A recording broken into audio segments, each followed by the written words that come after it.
Yes, it's Nigeria now on the Nightingale radio station, broadcasting live from Houston, Texas, United States of America.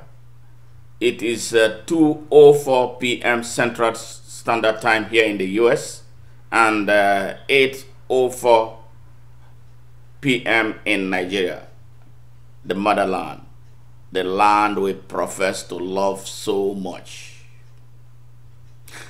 I apologize for the slight delay in commencement of this program. We were having some little technical issue, but now resolved, and we are on air as expected. Today is a very special day, as we are going to be talking to a rare Nigerian youth, angry Nigerian youth, very mad, very angry about what is taking place in Nigeria. Well, but before I go further, how not they, my brothers and sisters from within Nigeria and around the world, and the non-Nigerians, thousands of you who listen to our program every Saturday. I hope you are all doing okay. And Stanley, I'm going to call you back. Once I'm ready to get you on, I'll call you back. I hope you guys are doing all right, and trying as much as possible to not be in the harm's way of this deadly Chinese virus they call coronavirus. They call it COVID-19, whatever. It is an economic battle between China and the United States. China wants to be the god of the earth by all means, by force, in the a road that they are really not prepared for. A country that has zero tolerance for rule of law and basic human rights and environmental rights cannot lead the world. The world need to stand up to this new bully. Yes, those who have led the world have not led well. So that's the thing. I hope this is a call to their conscience and a call to their moral fabric for them to readjust their attitudes about how they deal with the rest of the world. The world is supposed to be a place, made by the Almighty. He put so much into it for our benefit. But man and his greed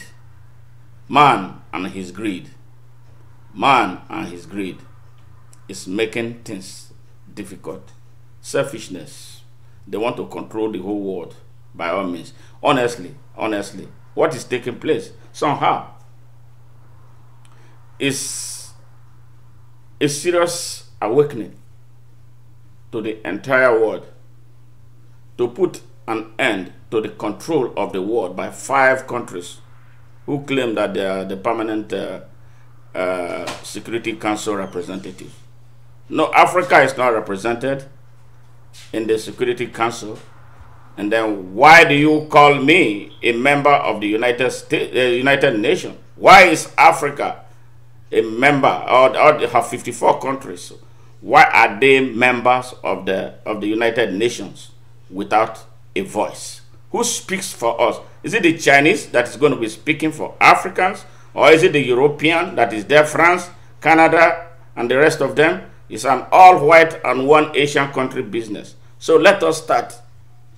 If we want to create this world order, we must democratize all the instruments of the United Nations, including the Security Council.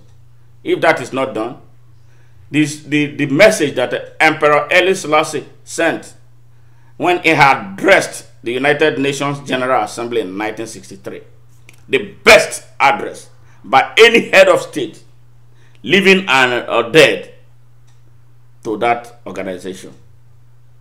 Emperor Haile Selassie was a genuine African patriot, just like Kwame Nkrumah, Sekou Toure, and the rest of them, who were the frontliners, the very first set of African leadership, including Zeke. They came with total honesty to really transform Africa and build one African state. But what happened? The imperial powers seeing the threat that these young men presented at the time, decided to, as a matter of policy, destabilize the African continent by killing one of them, one each and every one of them, one after the other. Patrice Lumumba was murdered. Kwame Nkrumah was overthrown. Emperor Haile Selassie was overthrown. Abdel Nasser of Egypt was assassinated. And a whole lot of them. So that's how they destabilized. They replaced them with their stooges and puppets who opened the doors of Africa for them to rape and plunder. Today, look at where we are. We're not moving any forward. And now, they said they granted us independence, right? Independence with poverty, no economic power. Our affairs are still being directed from London, Paris, Lisbon, Washington, and, you know, the Imperial Europe, basically. And now China is in the game, actually, really.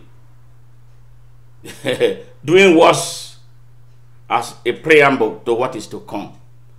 They have already taken countries in Africa, including Nigeria is shaking because they're not telling us the truth about how much money they have borrowed from China. So, we are in a serious business. You and I, especially me, you and I, especially you and I in the diaspora, because they have found a way to muzzle the people at home, to accept, to resign to fate. And a lot of people believe that there's nothing anybody can do to turn the fortunes, the sorry state of Nigeria, and by extension, Africa around. But I'm telling them that where there is a will, there is a way. And if the people of Africa can come together and unite, break down all the artificial boundaries, understand that the conflicts within Africa are truly not African conflicts, but with African faces fighting a long-term battle against themselves and against the interest of their continent and the future of unborn generations of Africans, until we realize that and lay down our arms and embrace one another as brothers and sisters, Africa will continue to limp. It is not impossible for us to ward off foreign exploiters from taking undue advantage of Africa and Africans. But we must do it systematically and through an all-encompassing policy that will bring a new generation of African leaders to take charge of the destiny of Africa and create a new benchmark for leadership and public service all across Africa. We need a one African state. We need a United States of Africa. Now, it is so compelling.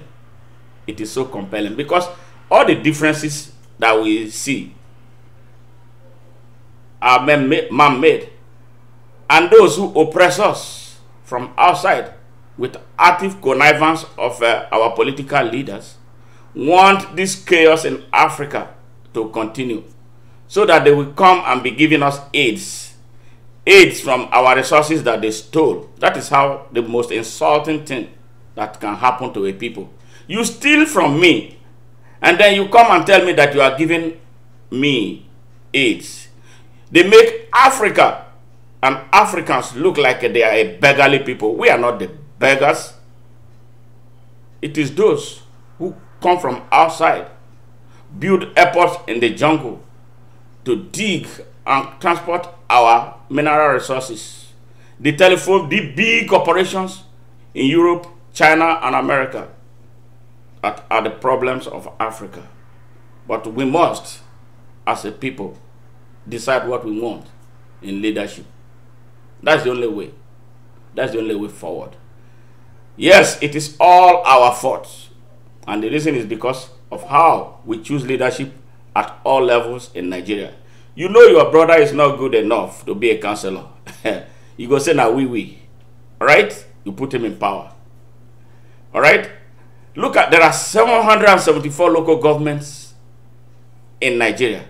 So imagine when you put all criminals, as it is, to be very candid, because it is majorly people who have nothing to offer in service that run as councillors all through Nigeria right now. So I don't know how many there are, but I know they run into thousands now. You put 1,000 dysfunctional men and women in charge of your councils. What do you think you are going to get? So put it together, aggregate it together. They form a very dangerous whole. Local governments are supposed to be the closest type of government to the people. And that is where developments actually nationally take place. If they are administered with the interest of the people at heart. But no, it never happens. Local governments are tools in the hands of corrupt state governors. They use them, they put them there for the sake of winning the next election. That is why we need a new set of electoral laws to put power right at the doorsteps of our people who do not even understand. So if you know your brother is not good, and you find an opponent that is better, that will serve your interest with a track record of doing positive things, leave your brother alone. Vote for that person. Because it's not about family now. It's not about friendship. It's not about brotherhood. But it's about public interests. That is why governments fail in Nigeria. But that is a discussion for another day. This is just a preamble. And I hope going forward, with all the disasters that we have faced, a generational disaster made possible by tragic failure of leadership, I hope we'll learn something. I hope the coronavirus is teaching us enough lesson that we can take to the bank and cash against the next set of election in Nigeria. Man, don't tell me heaven is under the earth. I know you don't know what life is really worth. It's not all that glitter is gold. Half the story had never been told, and now you see the light. You stand up for your right. Get up, stand up. Hey, Mr. T, I know you are on air. I hope everybody is on air. You know, invite friends, share our link, download the Nightingale Radio app on Google Play Store, and get on board and start being part of this program. For you to call in, the number to call in, if you are calling from outside the United States or you are anywhere around the world, the number to call through WhatsApp only, is +1 832 407 6282. Once again, +1 832 407 6282. If you are calling from the United States, dial straight 832 407 6282.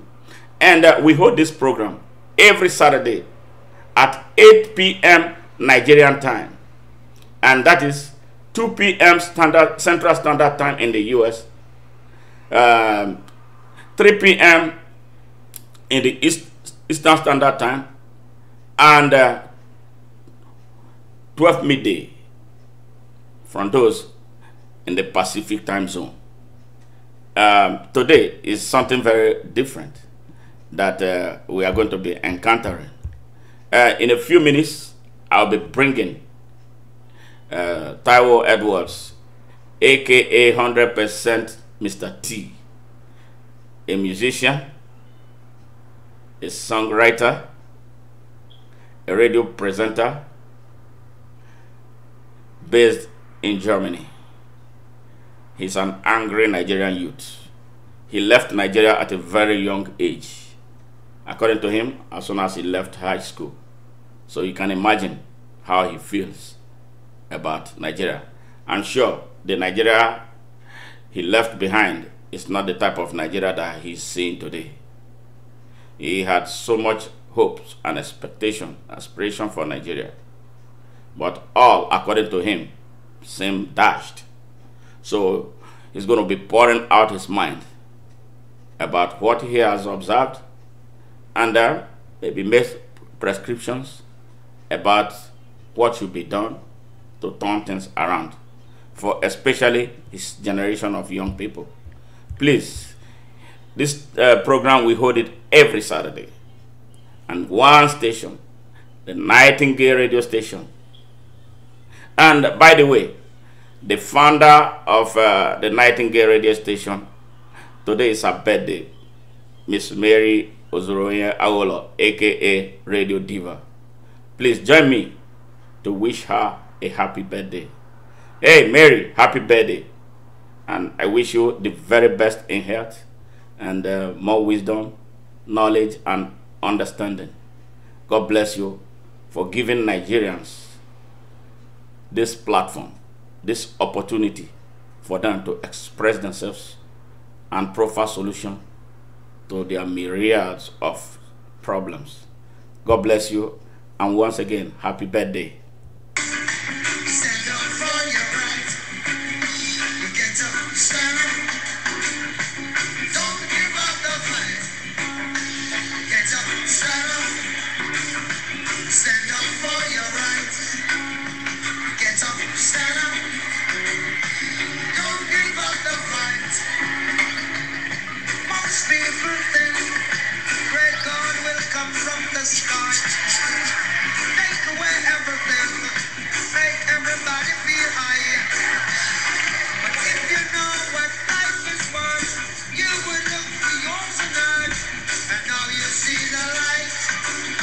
You stand up for your right. Get up, stand up. Stand up for your right. Get up, stand up. Don't give up the fight. You get up, stand up. Stand up for your right. Get up, stand up. Don't give up the fight. We're sick and tired of the hissing, schism. Dead and go to heaven in the hissing, schism. We know and we understand. Almighty God is a living man, and you can fool some people sometime, but you can't fool all the people all the time. And now you see the light. What you gonna do? Stand up for your right. Did you hear? Get up, stand up. Stand up for your right. Get up, stand up. Don't give up the fight. You get up, stand up. You stand up for your right. Get up, stand up. Don't give up the fight. Don't give up the fight. You know, if you know what your right is worth, you will look for yours right here on earth and right now. Because when you die, if you die, you don't fight for rights anymore. You're gone. Because the Almighty God at birth endowed you with rights. Those rights are sacrosanct. And this is what our people don't understand. Your rights, your basic human rights, are the gifts of the Almighty living God. That no man can and should take away from you, either through violence or by subtle means. You must fight in defense of your right. Silence is a conspiracy. Conspiracy of silence is what has killed Nigeria. You see something that is wrong, and you start telling me that silence is golden. Somebody is killing you, and you can't speak up because you believe that silence is golden. Somebody is raping your country. You know, Nigeria, for instance, or Africa, is our collective asset that God commanded us to defend. But are we doing enough of that? We're not even doing anything about that. And then when people speak up, you come back telling them that they need to use wisdom. Use them for what? The people who are killing you, are they using wisdom? They are armed robbers that ought not to be living if they can repress and destroy a whole humanity and its generations unborn. No. I say no. Get up, stand up, and stand up for your rights. So, on Monday at 8 p.m., I am inviting each and every one of you to the commemoration of the transition to Zion by Bob Marley, 39 years after. His message is waxing stronger, and people are still asking for get up, stand up. People are still rebelling.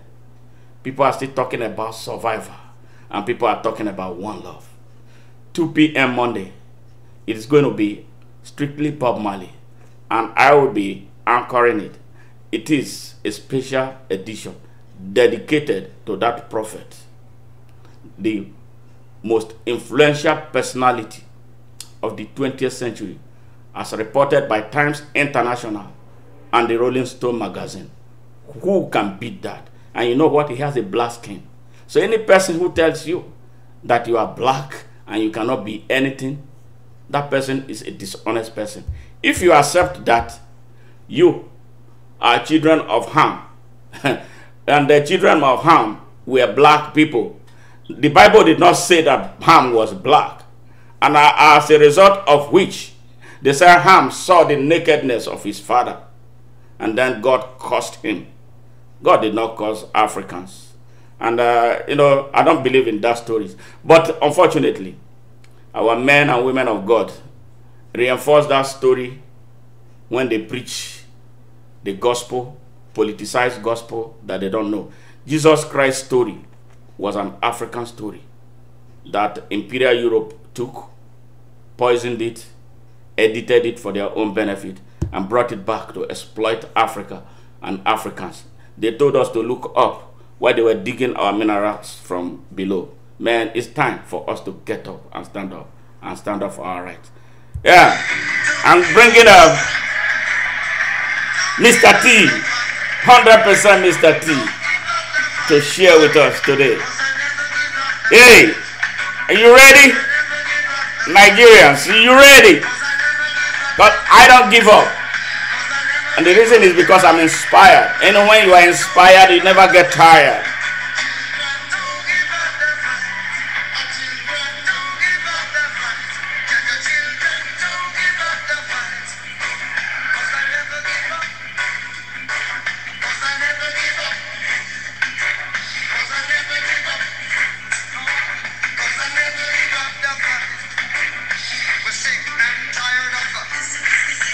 You know, when I see young Nigerian children, the youths, they claim that they don't have help and that's why they cannot advance. Who says what? You know what? Bob Marley was born. He had a father. His father abandoned him because his mother was black. But when he was sleeping with her, he didn't realize that she was black. Only for him to be born, and he abandoned him. If you listen to some of Bob Marley's messages, you will understand the pain. And those pains were what inspired him. The pains of living through a ghetto. Slum, terrible slum. Worse than what we see in Ajegule and Morocco of yesteryears. But he was determined to fight his way out of poverty. Fatherless, with a mother, you know, he went through, he lived in the United States for some time, but he found out that this is not a place for him. He left and went back to Jamaica to pursue his career in music. Now, he became a renowned global star. So if this man born into a bleak future could make it, why are you giving me an excuse that you cannot make it? You're always looking for help. Nobody's helping me. And all that. You bundle bank accounts looking for who could to pay your school fees. You got to wake up. You have to have the hunger actually to first of all succeed before you seek help. A lot of our people, the young ones, don't want to do anything, but they want to have everything on the platter of good. My own father did not know his father. His father died when he was 4 years old. He doesn't even know what the color of a father was. But he decided that he was not going to be held down in captivity. My father was raised by a cripple. My father became the carrier of that man. He was the one who would transport him from meeting to. He was an influential man. So if my father could break through, why should the youth of Nigeria? You have access to the internet on your hand. You have a cellular phone that you are using. You are able to buy BB Nigeria card. 7 billion that they spent last year, about last year, to watch BB Nigeria. But when you call them to make a conscious political decision, they start looking for your money, asking you how much money you have. And some of them will even have the audacity to say, you don't know, say you not get money, you can't come here, come run for election. This is where we are. See what is taking place now. Hey, Mr. T, let me get you on board so that we get this whole thing started. Thank you for your patience and for waiting. It's time to get things happening. Right now is the moment.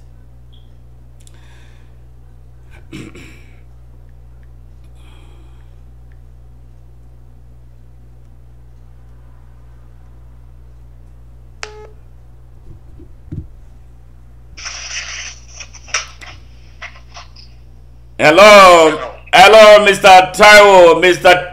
T, 100% Mr. T. How are you? How you doing, man? How you doing? I'm fine. Thank you very much, Mr. All right, you are on air on the Nightingale radio station and specifically on the Nigeria Now. You are an angry youth. Today is your day of Thank you, pouring yourself out. We want it. It's a pleasure. I want to tell you this, that you are being listened to by thousands of Nigerians from within Nigeria and around the world, plus our international guests who want the good of Nigeria. So, it's a pleasure having you here, and you're welcome. we are going to start the business right away. How we roll is this. We are not afraid of anybody. Express yourself the way you want. All right? Our radio station is not censored by the government of Nigeria. So we say what we want to say, however we want to say it, whenever we want to say it, and to whom we want to say it, as far as it is the truth. So we don't sell fake stories, we don't tell lies. So anything you are not sure about, don't say it. You know. So we are going to be, That's true. So Nigeria That's true. needs men of truth. Actually, I've been thinking about this program for some time now. Yeah. I was trying to. The important thing for me was, what do I really want to achieve with it? Yes. Should I yell at the people? Should I be really angry? Should I roar at the people? Should I really express myself, shout out like I really feel in me boiling? Hey. Or just get my point straight down to them. Yes. You know? So I said, well, I should just get my point straight down to them. That's the important thing. But Cool. before then, there's something on my screen here, right in my studio here. Yes. And I want to read it out to you. I want to sing it out to you. It says, "All pirates, yeah, they rob I. So they to the machine ship. Yeah, man. Minutes after they took I from the bottle of speed. But my hands was made strong by the hands of the Almighty. We forward in this Generation, triumphantly. Wouldn't you have to sing, yeah, man? There's a concept part that I love so much, and that inspires me so much. It says, emancipate yourself Hey. mental slavery. But none of us can free our minds. Have no fear for atomic energy, cause none of them can stop this time. Yeah, man. How long shall they kill our prophets while we stand beside them low? Some will say it's just a part of it. Who's got to fulfill their book? Now help me. Won't you help to sing here? A song Of freedom. is Yet for all I ever heard. Redemption song. Hey. Don't get me started, man. Now you ask me why do I start with this? You see, there are a lot of phrases that I see here. Sometimes when I listen to this song, I think Bob Marley is speaking not only to Africans but to Nigerians. Absolutely. You Absolutely. see, that word, emancipate yourself from mental slavery, is the biggest problem we have. Absolutely. Absolutely. Mental slavery. Yeah. You know, I'm from Abo, and there's this Abo adage that try to say it in English. Say, well, practice your dance at home, perfect it before you take it outside. Yes. You know. Yes. So let me first of all let me stop there. So All right. All right. Hey, Mr. T. Mr. T, you are welcome to the show. Now, please, thousands of people are on this program today. I must tell you this. And the feedbacks we have been getting is something that inspires me so much. Sometimes I get tired. Like yesterday, up to this morning, I can tell you that for nearly 24 hours, I have not closed my eyes to sleep. I was working on 3 things: writing, editing, and getting ready for this. So before I knew it, it was 7 a.m. So but that is the sacrifice that we must make to see the type of Nigeria that we dream about. So please introduce yourself to our global audience. Well, like you rightly said, my name is Taiwo Edwards. First of all, when I say my name is Taiwo, and I'm from Delta State, people say, what you mean?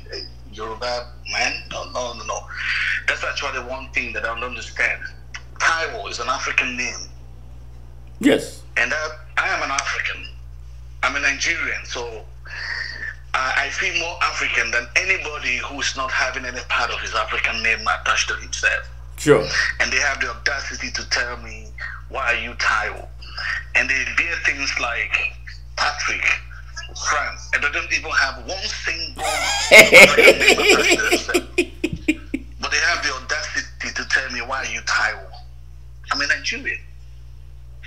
I'm looking forward to a Nigerian where it no longer matters where you come from. Sure. I'm looking forward to a Nigeria, really crazy one, where an able man can be the governor of Delta State. Yes. Where it no longer matter where you come from, but your services. We have seen people who come from Delta State, from Lagos State, who are governing their people, are doing nothing. Doesn't really matter who's there. All we want is service, not your where you're coming from, yes. Not your tribalism. Absolutely. And your no. So my name is Taiwo Edwards. I'm from Delta State. I'll go to be precise. I'm a proud Agborian, so to say. I went to the primary school, the Kagama school, and really, it's very sad because when I came out of secondary school, I came out with some few albums that really, made some wave then, but later on, I realized that I had no future there. It was difficult for me to really get where I want to be. There's just nothing, no program for children, no program for anybody, no program for nothing. And I'm telling you, the Nigeria that I left were way bad. I hate people saying they were better. Nigeria had never been better.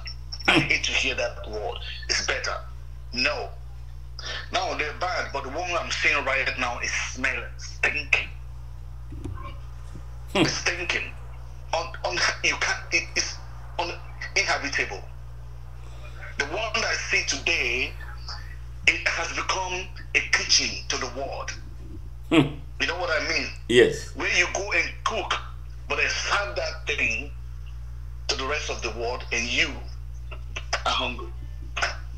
You have become a dustbin to every other part of the world where all things are dumping you.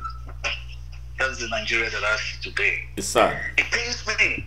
It pains me because I live here. I see if I have to put everything together, many countries in Europe are not supposed to be able to take care of their people. Okay, Taiwo, let's stop there for now, because we are going to come. We are going to come down to those big things, you know. Yeah. So now, what motivates Taiwo, Mr. T, 100%? The love of people. To be sincere, the love of people. I'm a very religious person. I'm not a fanatic. I have seen that the most special thing on earth is human. Wow. No matter what, no matter how, everything on earth here is made for us. Absolutely. There's nothing so special than the human being on earth. They motivate me. The love, when I see them, green, black, white, small, big, tall, fat, mini, whatever it is. Yes.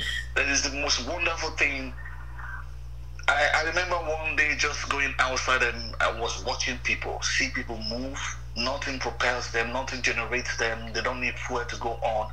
They do all sorts of movement. I'm fascinated by human. Wow. And I think they are special people and they need to be treated as such. Absolutely. That inspires me. Wow. Okay, great. Now, Germany. I remember Germany, German tanks and all that.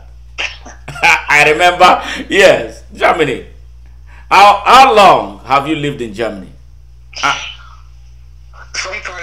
Sometimes myself, I have stopped counting. Okay. I stopped counting because I'm so comfortable here, so to say, that I've stopped counting. Wow. But I've been here for 25 years now. It's getting to 25 years this year. Wow. Yeah. So it's like you left right after high school.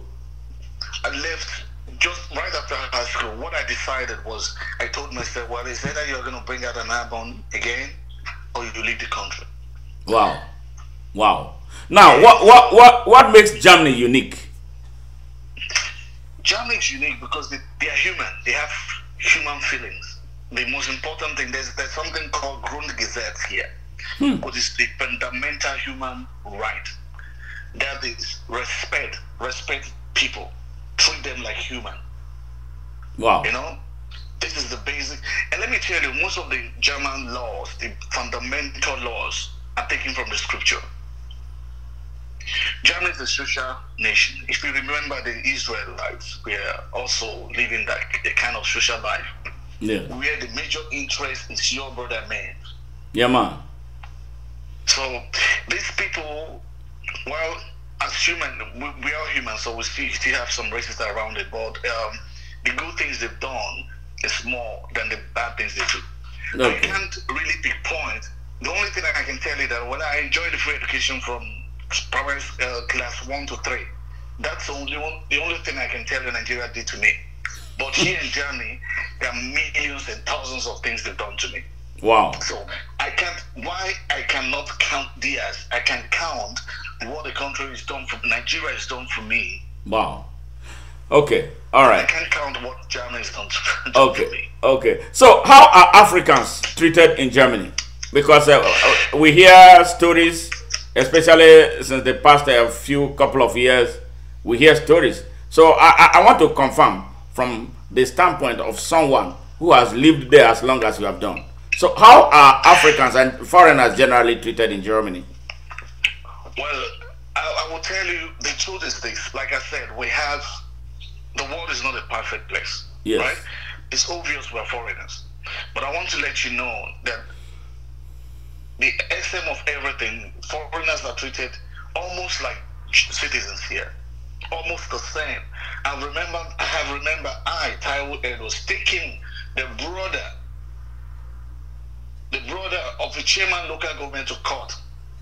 And at that time, I was earning salary too low, and that means the government had to pay for my court cases. And his senior brother was to sign that bill for me to take his own brother to court, and he did. Wow, and he signed it. And he signed it. Nigerians, are you hearing? Because that is to say day, Whoa. I took his own junior brother to court. Wow. He signed to pay for me, through the government fund to take his brother to court, and I won. Did you think that a Nigerian would have signed that if it was on the other side of the world? If it was in Nigeria? I wouldn't even dare to take him to court as long as I know his brother is there. Not to talk about signing. Nigerians, make on hear wow, in our country they talk. You see, public interest. You see, that is a public interest right there, being protected against personal interest. Human demand. You see, let me tell you, the people you think they can't trouble you, they can trouble you. The Bible said something. It said, train your child in the proper way so that if you grow, he won't depart from it. Yes. If you don't train your kids, there will be problems to you. That's exactly what's going on here in Germany. Provide for your children, provide for the citizens, there won't be problems to you. Now, let me tell you one thing that most people don't understand. I'll tell you one secret out there. You see, when the COVID-19 came, yes, the government came in with a lockdown, and they told everybody, well, people like us who are self-employed, we're going to give you that much money. I don't want to name the amount now. Yes, we're going to give you this, we're going to give you that. Up to now, we're waiting for that money. We didn't get it. Millions of people are waiting for it. But one thing, you didn't hear no riot in Germany. Yes. You didn't hear anybody going outside. Why? Because they are all satisfied. Absolutely. The same thing. Wow. That's interesting. The same thing here. Nobody going out to tell the government, well, you didn't do this just one time that the government is messing up. Yes. So to say. Yes. And nobody's on the street. Yes. We are all spending our money that we'll save. Nobody's on the street saying, where are the things you promised us they didn't give? We know they have hard time. Wow. But we're not happy about it, but there's nobody on the street. Absolutely. Wow. Why? I went to get what you call roadworthiness for my car, and we're talking about some certain things that are not actually too good. He told me, well, in Germany people don't go on the street. You know why? He said, when your stomach is filled up, you're too satisfied to go out on the street. Yes. For what? Everybody here, their stomach is filled up. I mean, what he's trying to say is, they are satisfied. Just little things you want to talk about, let the politics just smell it. They will figure it out by themselves. Yes. Wow. I'm so happy. Nigerians. I hope you are listening to this. Me, I live in the United States. I am self-employed. I don't work for anybody. The same thing that you just said. The government made their promises about giving self-employed people something, at least a minimum of $10,000, if you can prove that you are. But along the line, they have not been able to fulfill that obligation. But there's nobody on the streets burning things down, crying. No. The reason is because we are still able to eat, do basic things. Every Monday here, like Monday is 2 days away from here. There are organizations that are supporting the government with food to deliver to the people. And you know the interesting thing, last week I said, let me go and find out how this whole thing works, because I've not had the need to go and look for food. So I just wanted to go and see, because a friend of mine called me, there's a place I go to collect food every Monday. So I said, okay. He called me. I said, okay, I'll meet you up there. So I drove up there. Everybody was in line, very orderly. I think I showed it I shared it on WhatsApp. Yeah, I saw that. Yes. So I pulled up. The young lady opened my boot and then started stuffing it with food. I didn't bribe her. I didn't say anything to her. And when she finished, she asked me, do you need some more? I said, no, this is even too much. To be very candid, I threw some of the meat that they gave to me away, because I didn't know that there was meat inside the box. I just packed the box and just left them here until I saw water started dripping down. The meat was, leaking water, so I had to go and throw those meat away. So that is what it is. So why will I be on the streets fighting? Why? For what? For what? Now, to be candid to the authority here. Yes. there is really no place where they're supplying food for anybody. You won't hear that. You won't see that in the media. Yes. Germany is not supplying food to anybody. Yes. Now I'll tell you what happened. You see, Germany has what is called a social system. Yes. Now, the social system, what is called, the social system was introduced by Otto Bismarck, I think in 18 something. Yes. Now, this man came together and said, well, we have to help people. Well, that's a long story. But we have a social system. Absolutely. You help people, you put people on social fund, you know. Now, that means many people who don't have work Yes. get paid by the government. Yes. There are many people who can't work anymore get paid by the government. So these ordinary people who are not financially strong, Yes.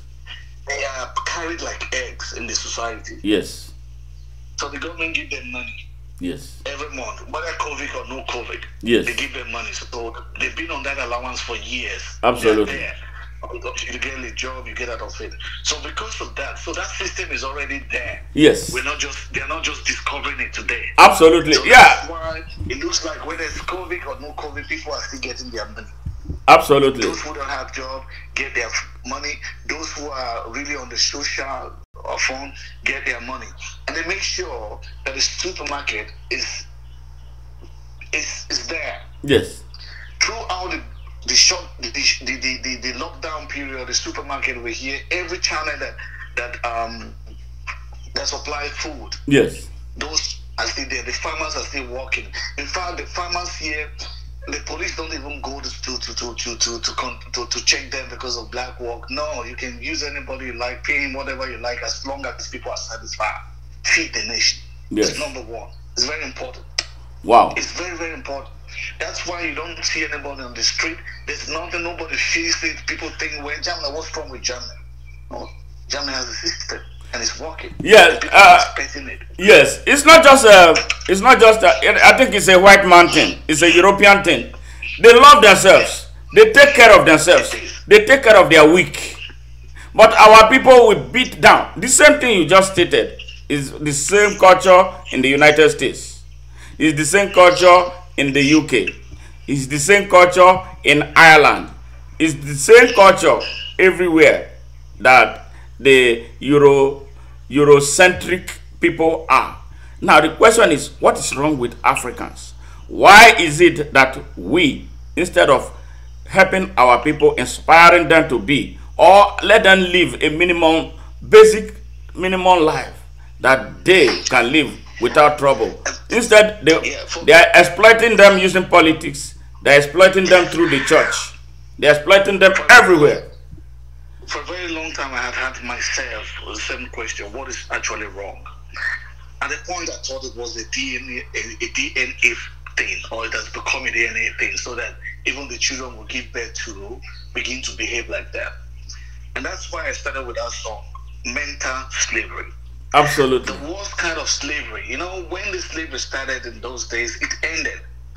But the slavery the worst slavery on earth is the one you carry in your head. You carry it along. Nobody sees it. The slavery of the mind, yes. Your master, yes. But your own self.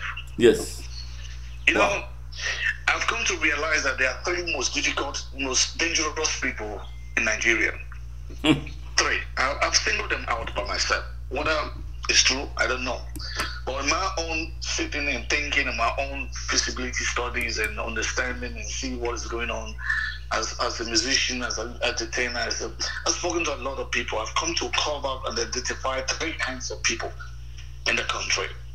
And these people are very, very dangerous. Very, very dangerous. The first of them is the political elite. Now, if I was to put them on percentage from the scala of from 0 to 100, I would tell you the political elite is 100% dangerous. Now, there's another one. That is the citizens themselves, the Africans themselves. Yes. And this might surprise you. Why I say the politicians are 100%, I will tell you the Africans themselves are 150%. Now, there's another group that is most poisonous, most dangerous than the political elite. My brother, that is few of us I want to include myself, not because I practice those things, Yes. but I don't want anyone to think that I'm trying to exempt myself out of Yes. it. Yes. You see, the few of us in diaspora, the Africans in diaspora, were very dangerous. Not everybody. Now, this group, I will tell you why they're dangerous. You see, that number 2 group, they know they're in kind of mental slavery. Because often they look at people overseas for some financial help, which is okay. Last 2-3 years, we were told that over 42 billion. Yes. Over 42% of almost, I think, 2 billion that was sent in back home went to Nigeria. All around the world, the money, Yes. you know, the money goes through the world. Yes, towards yes. Central Bank and That is the one that they recorded though. That's the only record. The black market one, we know they talk about that one. That is even more. I think that is even more. So you see that we out here are financing that economy. Now, because of that, the people, this second class, this Africa, the number 2, they tend to want to listen to us. They want to believe us. We are the Hope. little light that they see. Yes. And then when these few elements in diaspora who have seen the truth, tasted the truth, know that white is white, green is green, red is red, turn around, don't want to accept that, and begin to feed them with wrong things. Sad. These people that are already in mental slavery, they now cement their mentality, making it difficult for you to reach them. So you see that these third people, the few Africans that they're not sincere with themselves. Yes. They see things going in the country and tell you it's good. They find excuse for everything. They interpret everything differently. They have excuse for every stupid thing that is happening in the country. In fact, it comes out like that. And I wonder, wow, are you living outside the country and you're pouring out things like this? These people are the most dangerous It's in the sad. whole system. It's very sad. Now I take it again. The elite, the Africans themselves. Yes. Why did I say the Africans themselves?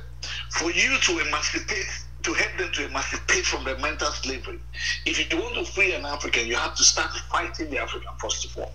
Yes. Before you fight his oppressor.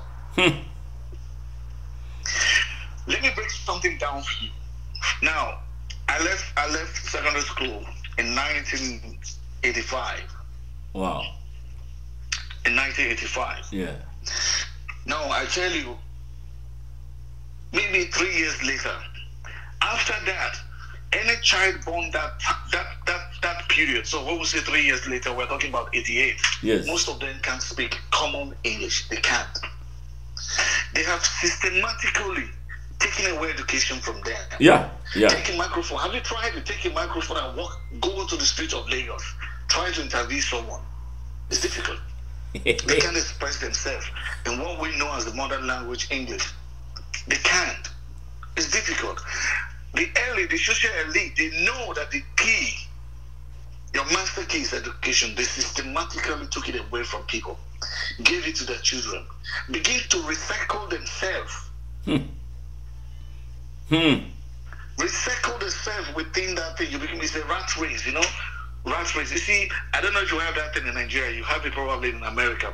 There's this rat, you keep small kind of rabbits at home and as pets. And then there's this wheel you buy for them. They like rolling on it. Yes. They Yes. roll on it, they're very happy. But one thing is that they are just on the same spot. That is rat race. When Yes. Bob Marley talk about rat race, Yes. it's a rat race. Yes. Remaining on the same spot. They are turning and turning and turning. You're remaining on the same spot. The same spot.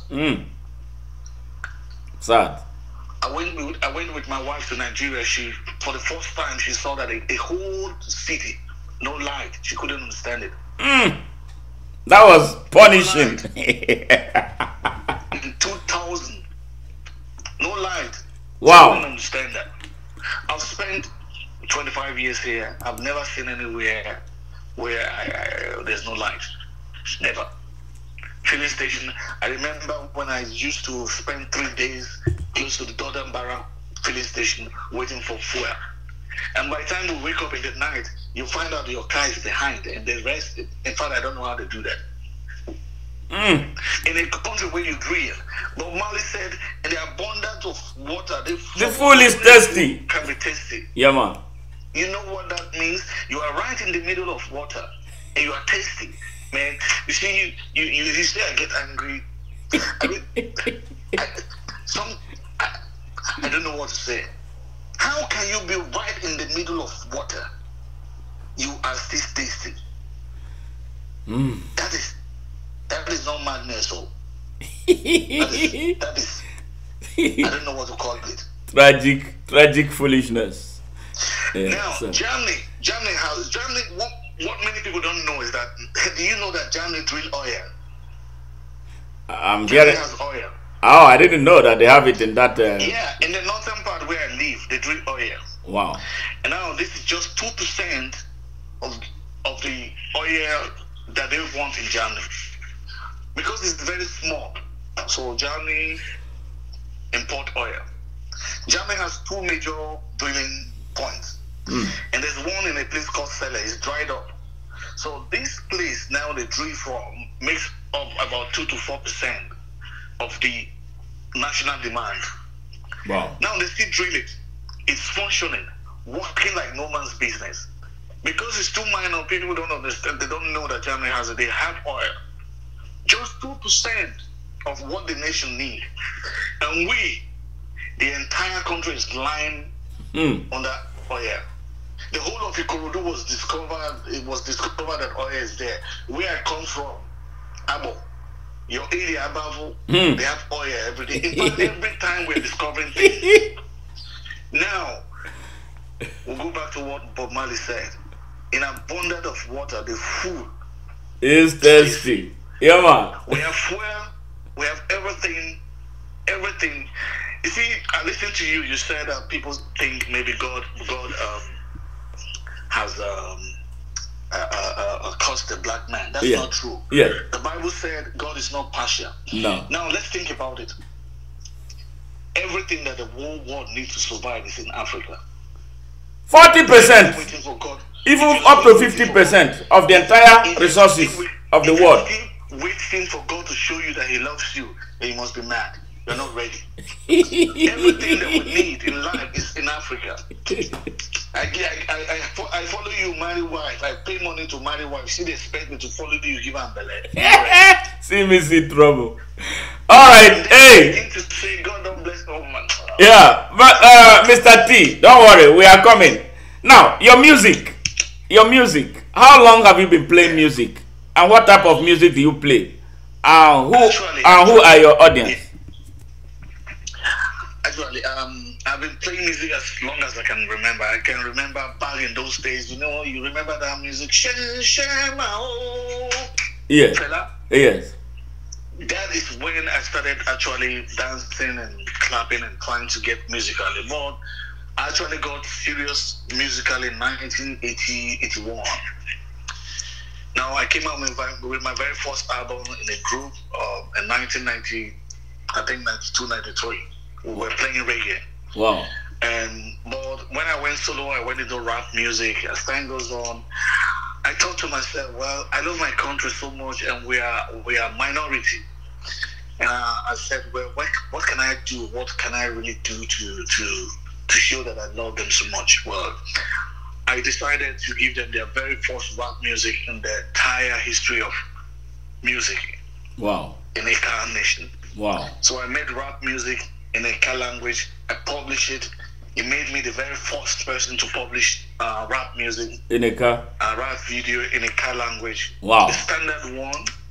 And I have won several because when we have this international music here competition as well. I've won several awards. Okay. For the camp music. People they don't understand it, but okay, Mr. Taiwo. Let's take a music break and let us hit our audience, our global audience, with clips about some of your music here. Just I'll be right back. Stay tuned. You're welcome. Yeah.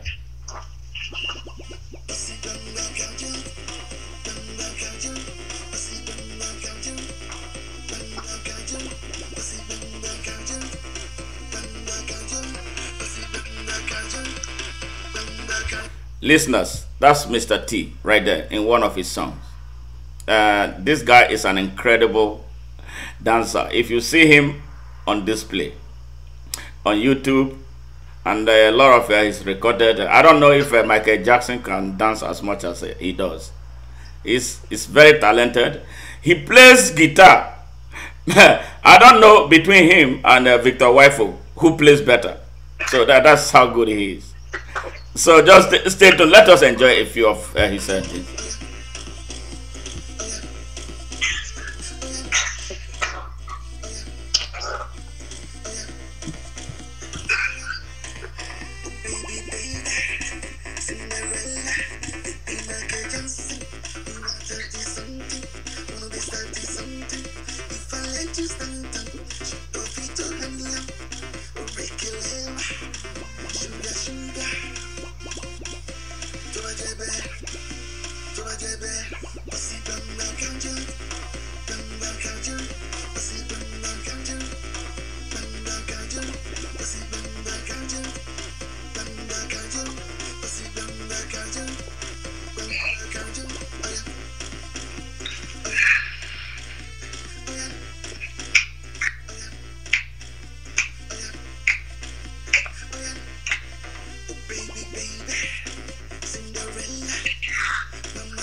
Yeah, listeners, our global audience.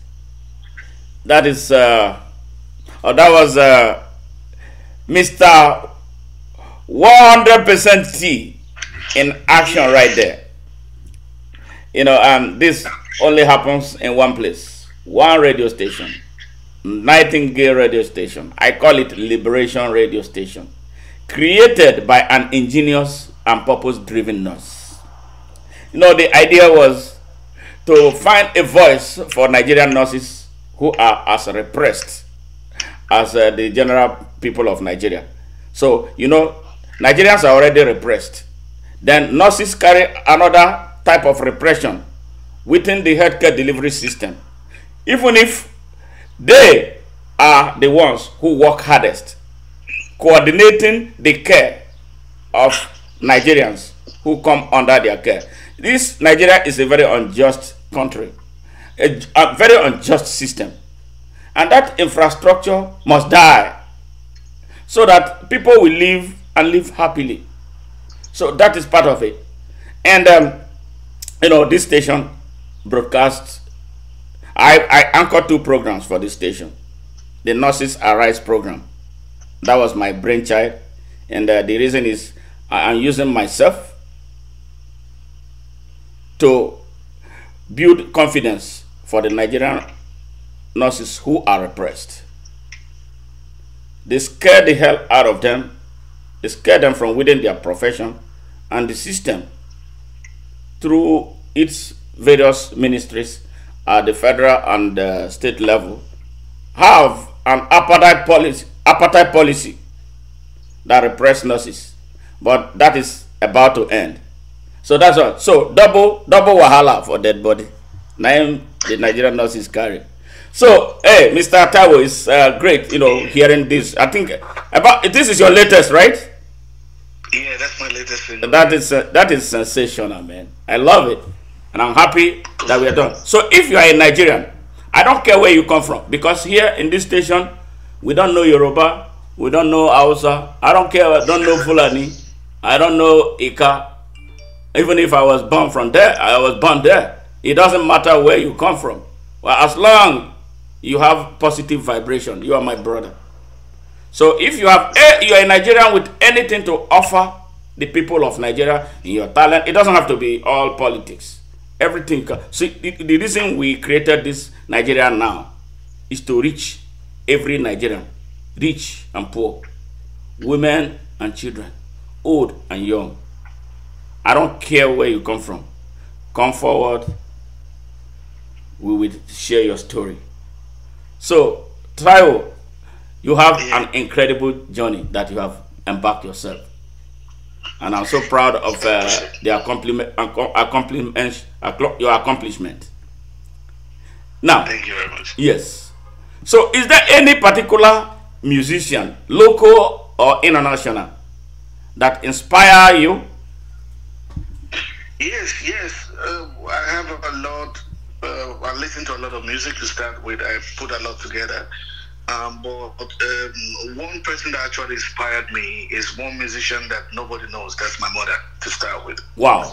And then I was also inspired by Michael Jackson a lot. Seriously. I see you, man. I see those moves. I see this guy. The day when I go come Germany, now me and you. Michael Jackson, James Brown. And then there's this American rapper called Curtis Blow in those days. Yes, I remember him. Yeah, so he influenced me. Curtis Blow, Grandmaster Flash, New Edition inspired me a lot, and the musical youth. Bob Marley as well inspired me greatly. Wow. You know, and these are the people that actually inspired me. And somehow, somewhere, you see them, their influence in my music. You see my musical arrangement, and the things, how I deliver my stuff, and how I use my percussions. And so if you listen to them, you really know that they have a lot of influence on me musically. Yeah, I observe one striking thing about you. Your dressing pattern is a killer. So what about that, man? Actually, entertainment means that you want to stand out. Right? Yes. You want to stand out. And I thought to myself, if you want to stand out, that means there's a crowd that you want to stand out of. And then the best way to stand out in millions of crowd is by visual. As it's visual, optical. Yes. The things that people see. So when you are in the mix and you combine the color red, black, white, no matter where you're standing, they will see you. Absolutely. So that is why I made this color my brand. That is ingenious, man. Yeah, great. No matter where you are, combine black, white, red together. Sure. You stand out. Wow. Now, you are also a radio presenter. Yeah. What do you present on radio? I present this is very funny actually. I present the program called Nigeria Groove. This is where I invite anybody who is a Nigerian. It has nothing to do with it's not racial thing. You see, I started promoting Afro music long time ago, even before the Afro musicians started coming into this country. Most of them don't know. It was we are the pioneers here. Wow. When nobody was playing Afro music, we were playing Afro music. The only music you hear on air here used to be Sonny Ade, Fela, Ebenezer Obey. And sometimes, I really tell you, sometimes Femi Anikulapo Kuti. Wow. Now, this is when we started playing Afrobeat. So many artists back home don't know that. I have a program. First of all, I was presenting a program called Night Shift. Night Shift was a program to entertain people that are working at night, especially the soldiers and the British soldiers that are here. They listen to English because my program is in English. And nurses. So I remember playing a nurse calling me and say, play me something that will make me feel special. And I played Gregory Isaac, Night Nurse. Yeah, man. You know, she was so happy about that. So I was presenting Night Shift.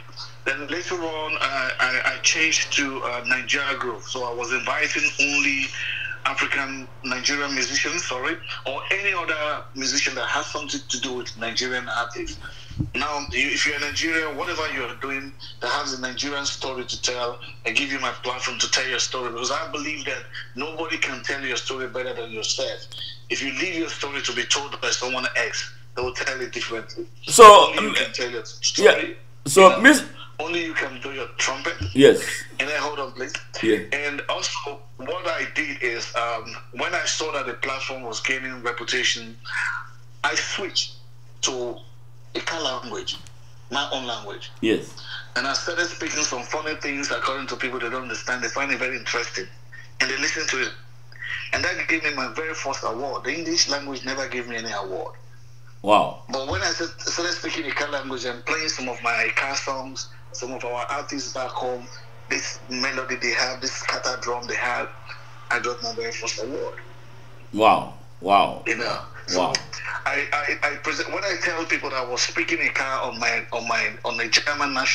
German state radio, people don't believe me. I still have it. There's this Onukokome group from Nigeria. Yes. They have their program in Abuja. Then I interviewed them. We were speaking pure Ika on the radio, German station. So how can our audience, how can our global audience access your program that you present? Well, they can only get it via the internet. It's called Radio Line Hertz. Okay. Radio Line Hertz, 106.5 FM stereo, Radio Line Hertz. They can only get it via internet. Sometimes when I'm on air, I share the link and people listen to it, they comment, and so that is how they can get it. Otherwise, it's a normal local station. And when I mean local, I'm not reducing the quality. I mean here in Germany. Yeah. You know, local does not mean it's located in an area. Yeah. Yes. Yes. Located here in Hanover, and villages and cities around Hanover can hear them. You know. Just so what is the frequency modulation? What is it? An FM station? It's FM 106.5. FM 106.5 Germany, right? Yes. Okay. Yes. All right. 6.5. That's how I started. Each time I go into, there's just this Spencer that comes in. He says, the person that is responsible for this show is called Taiwo Edo. So listen to it. I get on. Here comes your 106.5 FM stereo. My name is Taiwo Edo. My friend's 100% Mr. T, and everybody know. Yeah, that is. Cool. So, wow, I'm sure you have incredible fun doing that, especially Yeah. Wow, that's nice. I really applaud your effort there. I have actually interviewed a lot. Even Bobby Brown was once on my show. Bobby Brown. Really? Was on my show. Wow. Yeah. And Willie Lukumba was on my show. Sonny Ade was on my show. Yinka Wayne was on my show. Willie Key was on my show. Seriously? A lot of people was on my show. Yeah. A lot of people were on my show. Shina Peter was on my show. Michael Cree was on my... Oh, man. Man, a lot. You've been around, man. You're a veteran. Long time, man. Long time. So now, as a new broadcaster, I just jumped into broadcasting. I would say a question of months ago. No, what advice do you have? Do you think I'm doing well with what I'm doing? You're doing well. Consistency, passion is one thing. Passion. Yes. Sometimes it's not necessarily the money. When most times they don't come, it's the passion. What people don't understand, they think, well, musicians are there because of money. No, it's passion. It's like when you take in alcohol, you get drunk. That drunkenness stays for some time until the volume of alcohol in you expires. You don't get normal. Now, the volume of a musician or the passion you have in you, they don't expire. That's it true. comes. That's true. It's there. It remains. So as long as that passion is in you, you begin to boil it out. The Bible says it is what a man has a name that brings out. Absolutely. Absolutely. So it's the passion. Thank you for that. I see that you have a killer passion for it. A burning desire to rescue people who don't want to be rescued. That's where I'm really, really angry. I must say sorry one more time, and I'm sure that most people on this group on radio. Yeah, Nigeria now on radio. I existed it, and I'm sorry about that. I want to apologize to every one of them. Yeah. What happens is that you see, I'm fed up and tired of you trying to tell people the truth, and they are defending their oppressors. They're defending people who are killing them. You know, defending them. Somebody changed. Somebody made you to be what you look. I went to Nigeria. There's no day. There's no year I go to Nigeria without crying.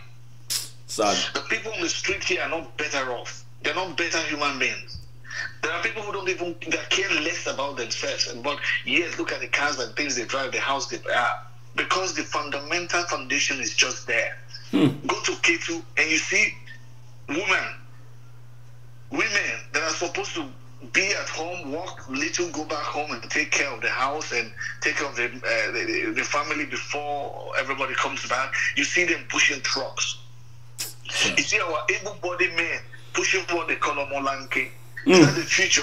And when you tell that person that what you are doing is not contributing to your life, not even to your children's future, and they begin to tell you nonsense. Begin to tell you, see, we're talking about, you saw it, we're talking about this plane flying from the jungle. Yes. Someone is trying to tell me maybe it's transporting farm products.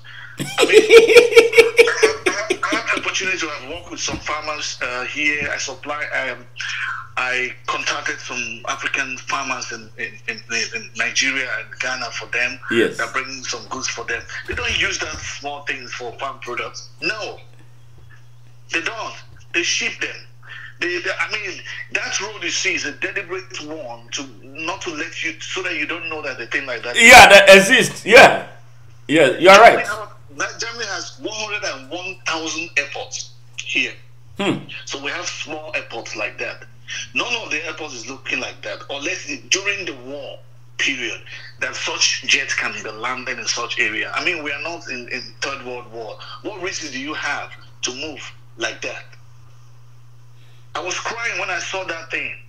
Kotan. Yeah, but that's true. They fly everything out of that country, and yes, we have people who show them this. Like, but my Mongo Park came to tell me that he founded River Niger, and people took you there. And we are reading that thing and writing. And we were saying yes. If you don't answer that it is true, you will fail the exam. Yeah, then they tell you, and then someone will tell you, yes, now it's Mongo Park. I read it in the book. Are you out of your mind? Africa don't suffer. People took him there. They said, come here, what do you want? Water? Okay, look at it. Here, go. Oiboma, they don't do when they do us. Now we do ourselves, Paso. Yeah, so we reinforce the fraud against ourselves. It's so sad. Now, Brother T, marvelous job you are doing here. And this is a classic interview that every Nigerian, if you are here, please invite more people to listen. If you are not, I'm going to record it and distribute it free of charge. We don't ask for money. We don't seek money from anybody. For anybody who loves what we are doing and you want to support our program because it takes us time, we spend some materials to do that. On your own free will, contact us and we'll tell you what to do. But we will never demand money from anybody, rich or poor, to feature him or her here on our program. We don't do that. It's against our policy and our ethics and all that we believe in. But if you, out of your mind, decide that, look, these guys are doing something great, want to support them, you are free to do so. But we will not, out of our way, go and start asking.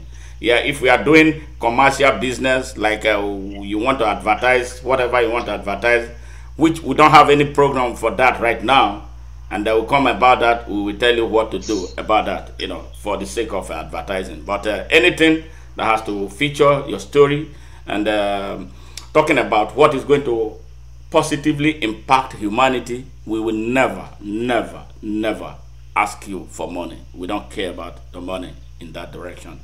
Thank you very much for Mr. T. And this is once again the Nigeria Now on the Nightingale radio station, broadcasting live from Houston, Texas, United States of America. Anchor Smart Madu Ajaja, the North Revolutionary. It's a pleasure. Brother Taiwo, Yeah. before you left Nigeria, you know, I know you had an opinion. You know, but at the same time, I know you had a minimum expectation of what Nigeria should be. Since you left, Yeah.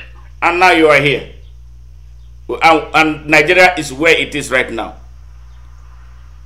Yeah. What do you think about the sorry state of Nigeria right now? Oh, you use that word, sorry state. In fact, you see,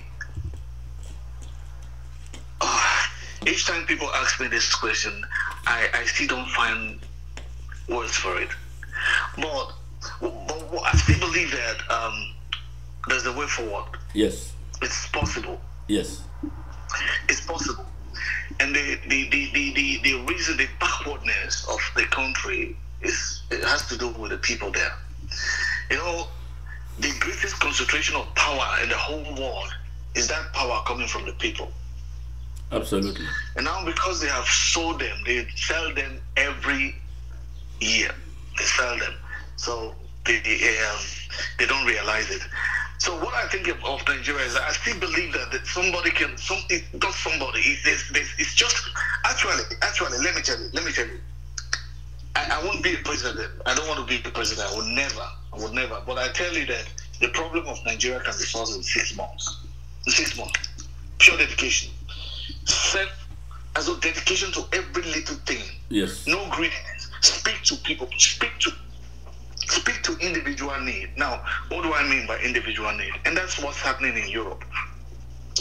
Well, some people tell you Nigeria is a very, very sensitive place. I hate that word. Sensitive. And they tell you this Weibo things not they work like that. Now let me tell you, we have too many nations, too many tribes in Nigeria. No, you see, in Nigeria,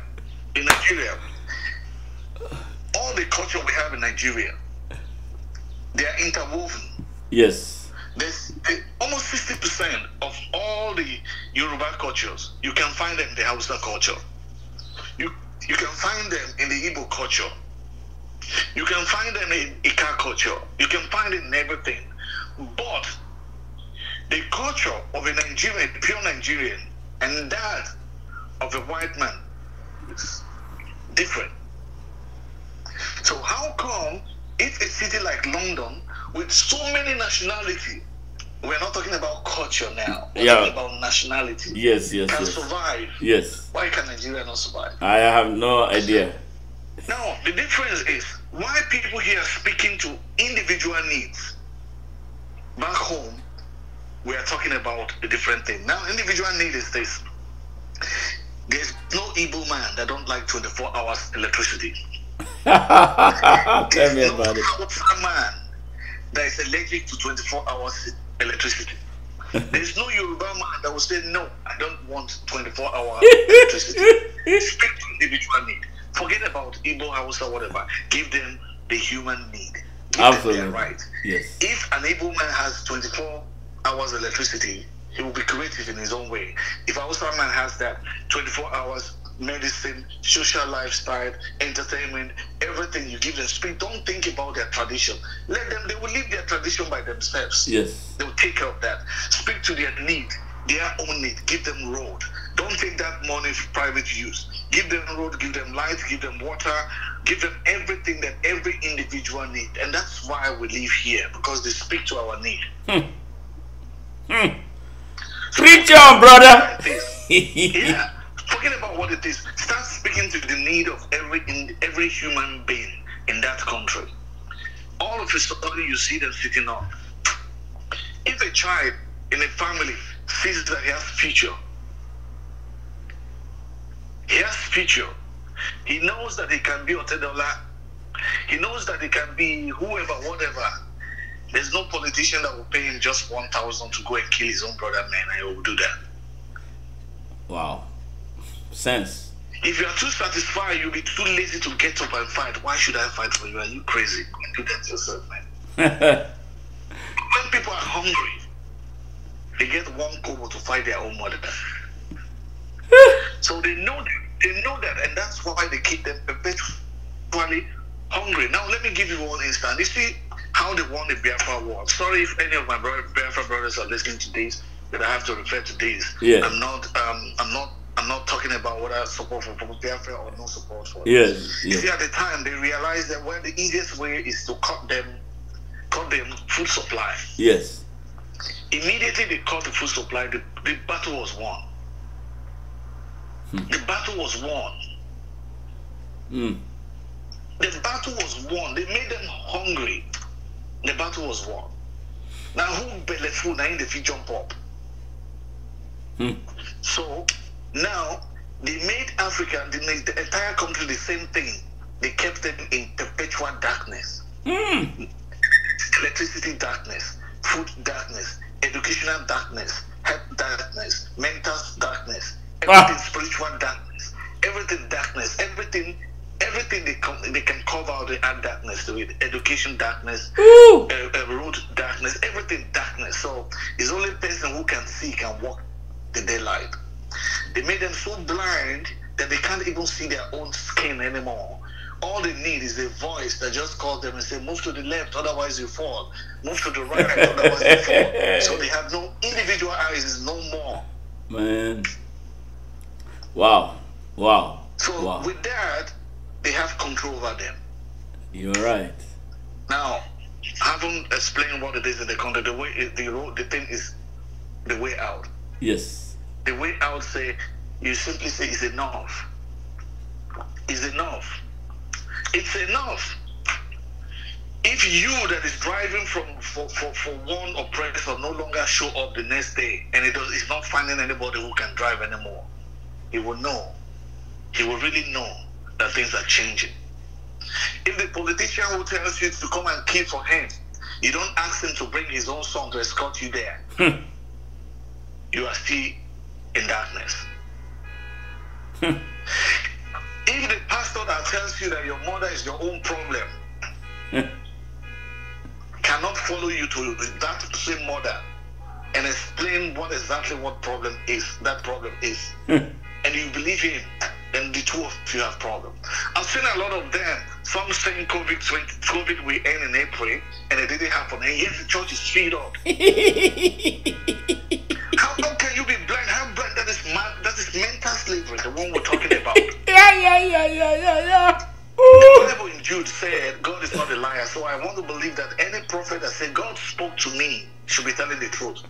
You have no reason to say anything prophetic that does not materialize. If I am the president of the country and any preacher, any prophet you make that does not fulfill, I take away your license. In fact, I close down the church. You are a false prophet. I'm telling you the truth. Because these people also is a medium through which people are mentally enslaved.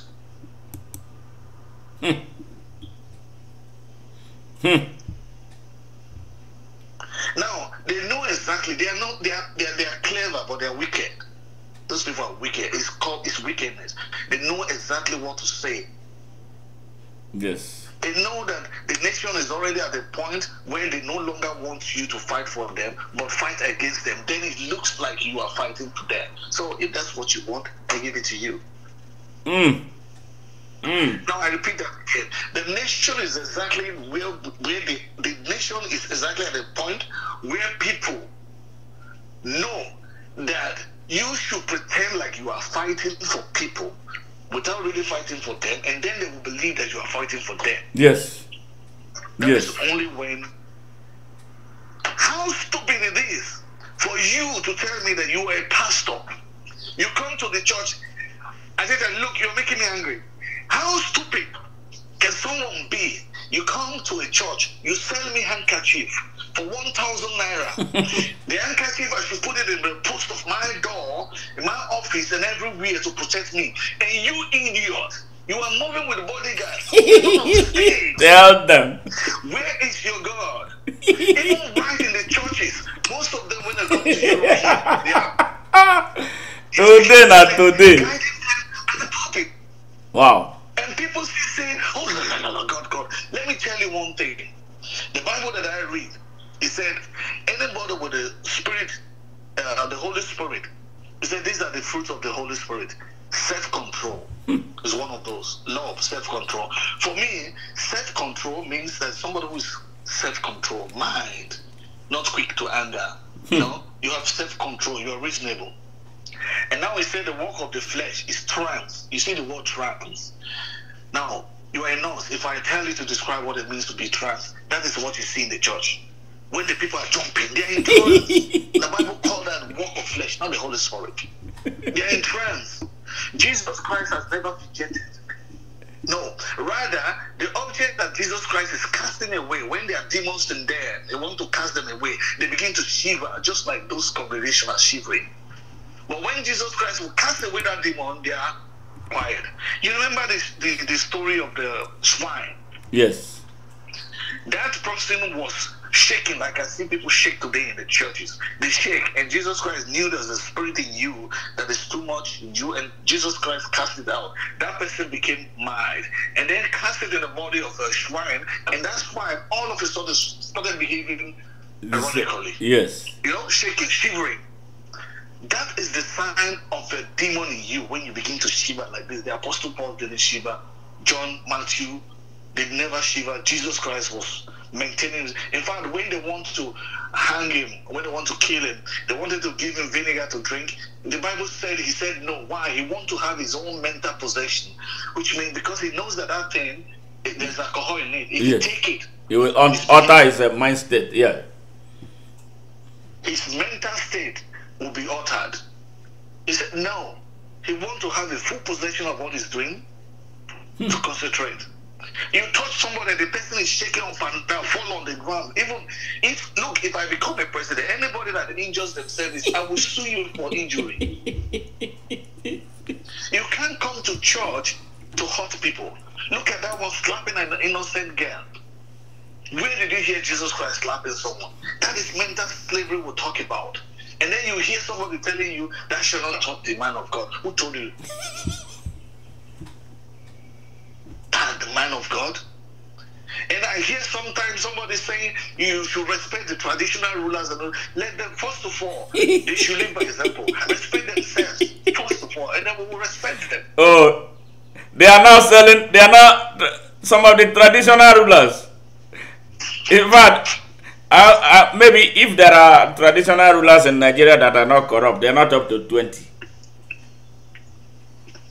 Some are selling, they are collecting money from Chinese now to sell goods in their domain. I don't have problem with traditional rulers. This is okay, but then they are rulers. They're supposed to be exemplary. Yes. To the people. Yes. Yes. Back home, I have a land. Not my land. My mother has a land. All of a sudden, I was called. They told me some people came to collect that land. I have to rebuy that land for 445,000. They said some kind of chiefs came there and want to collect it. Is that a land? Is that here? A land has a passport. A land has a passport. Yeah. Here. So which means they can tell you who owns that land in 1750. Yes. Every land is controlled by the government. Once you buy it once and for all. That's all.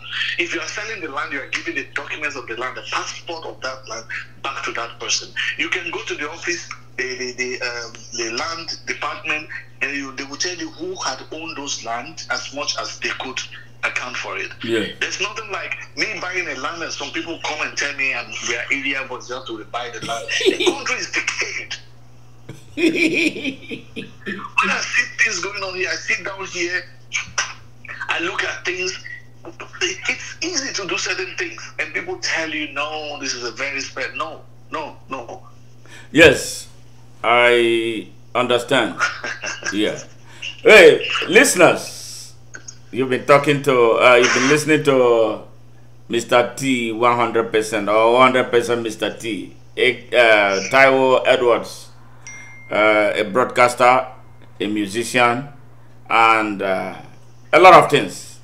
An award-winning performing artist.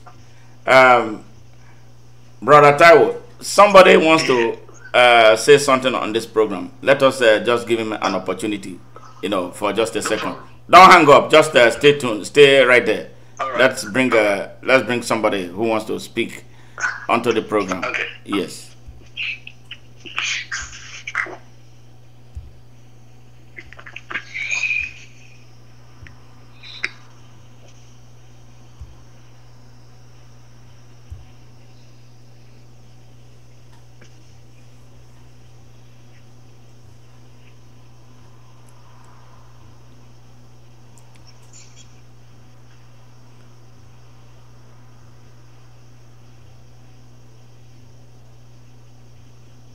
Hey, it looks like he's having a connection problem.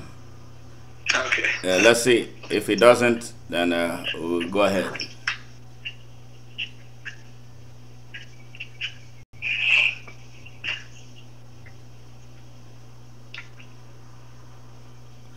Okay, it doesn't look like it's not connecting.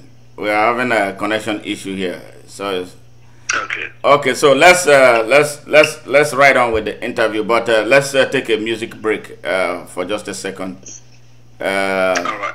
Just show some more of your work that the people should find time after the program to do some more information, get some more information about who you are and what you represent. All right. Yeah, just a second.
Okay, welcome back to the show.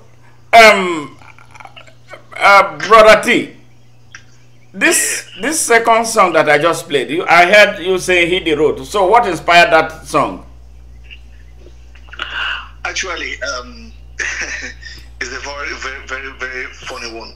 I realized that we live in a society where, actually, that song was inspired by things that I witnessed in our African society here in Europe. And some people, some female had thought that it's almost their right to look up to men for money. You know, they relegate themselves, with the excuse I'm a woman. So it's like men's duty is our duty to give them money. Which is not bad. I mean, but we live in a country where everybody is treated equally.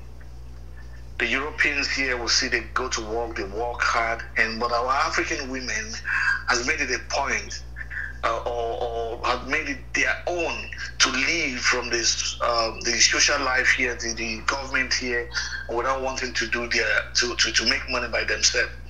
Now they've extended it to trying to siphon money from men. So you hear me say, I not be your ATM, I not be your MoneyGram, I not be your Western Union. So they've made men their ATM, their Western Union, their MoneyGram, and everything. So they give you love only when you give them money. So I was trying to say, if that's your reason for wanting to love me, for calling me your darling, for calling me your lover, they hit the road. I'm not interested. Wow. we have something similar like that, because I went to my daughter's graduation one day some years ago, and then I think there was a particular group a particular group. I think they gave the they gave the teachers headache. They gave the teachers headache.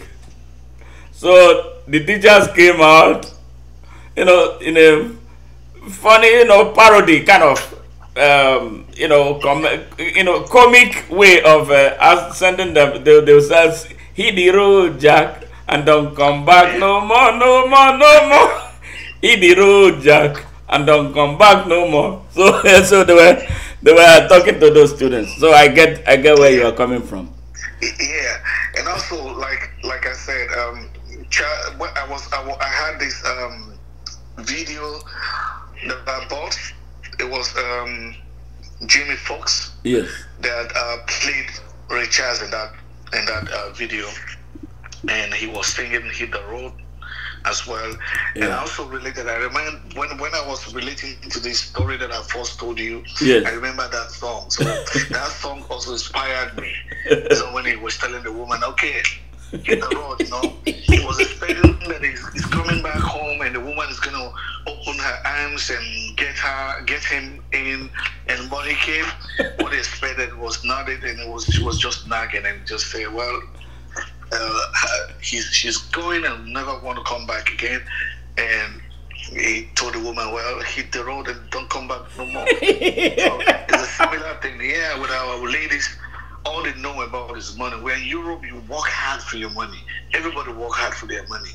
And let me tell you one thing. Here in Europe, sex, drug, alcohol is very free. It's found everywhere. So nobody pays for things like that. I'm not trying to say, I hope you don't get me wrong. What I'm trying to... No, I understand where you're coming from. Yeah, fight, struggle by yourself. Yes. Don't turn any man to MTN and ATM or Western Union or MoneyGram, only if you want to, only to offer love. That's madness. Yes. Okay. It should have a reason for being someone's life, not because you have love to offer. It's everywhere. Absolutely. Absolutely. I don't fault that. Now, coming back to Nigeria, what do you think about Nigerian youths and their collective inability to demand for a better deal for their generation? Their future. That's the only thing I see that the president said right. They are lazy. Now, when you say Nigerian youths are lazy, they get angry. They think you are talking about a physical strength. No. It's not physical strength. The laziness that he was talking about is not physical strength. For letting them be there, this laziness, you couldn't get up and do what you're supposed to do. He knows that they are strong. I know that they are strong. These people walk miles. I walk miles from Modern Street to Kagama School every day with my foot. We're strong. Physically, we're strong. Yes. Okay. Wow. Now, they complain about poverty in the land all the time. Poverty in the land. When you approach them for the simplest thing, let us get together and get this thing done, you are willing to lead. Like me, my own situation, I saw it. But I must commend my team of very dedicated young people who worked with me. A lot of them were in the media team. I had about the best media team in the nation at the time. They were not all about money, but a majority that I approached, that I thought were sensible and were ready for change. They will tell you poverty in the land, poverty in the land. I don't know if you have heard about this poverty in the land. It gets me irritated when I hear it now. So now the question is, do you agree that poverty is their reason for not voting right each time they have an opportunity to change the story by voting for the right leadership? Do you agree? No, you see, there's something. If you don't want to do it, and if you don't want to do something, you will have reasons for not wanting to do it. But if you want to do a thing, there's nothing anybody's going to tell you. You will just want to do it. They know that that is not right, so they want an excuse that seems tangible. And we know poverty is in the country physically, so they tell you they are victims of poverty. So we are being pushed to the wall, and that's why we'll do it. But if you know that 1,000 will not solve your poverty, you can't do that. And now this is what I said before. They systematically brought the country into that place, brought them on their knee so that they have no option than to behave like that. Of course, how would you say there's poverty in a country that has the greatest manpower in Africa? A country like Germany is about 80 something, I think 80 million, 82 million. Now their working class is less than 55 million. Nigeria has, let's say, about 200 or 250 million, if I'm not mistaken. Yes. But they have the largest working class in the whole of Africa. That is to say, people between the age of 19 to 35. So both natural resources and physical resources, God don't give that country more than they needed. And they're still telling you about poverty. So why won't poverty be their network if they refuse to do the right thing? Yeah, why? I have even expected they would change their national anthem to poverty.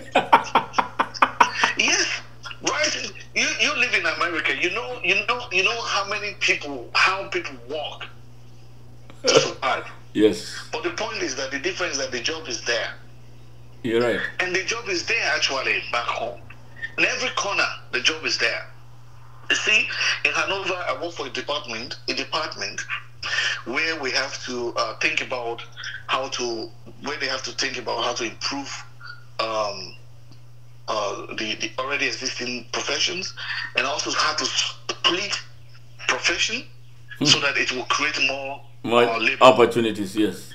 Yeah. So maybe let's say like here now, if a mechanic is the automobile, at the same time they say no, a mechanic, you don't do that no more.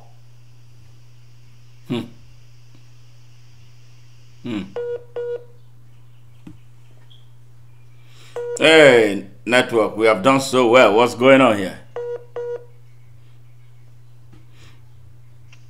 Hello. Hello, Mr. T. So Yeah. now, we realize at the course, I realized that we have about 500,000 different professions in Nigeria that is not most of them are not existing that we have here in Nigeria, in Europe.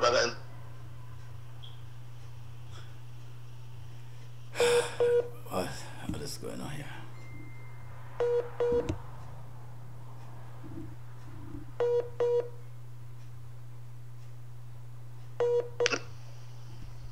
Hello? Yeah, the network kind of. While we're on this project, we realized that there are about 500,000 jobs, and most of the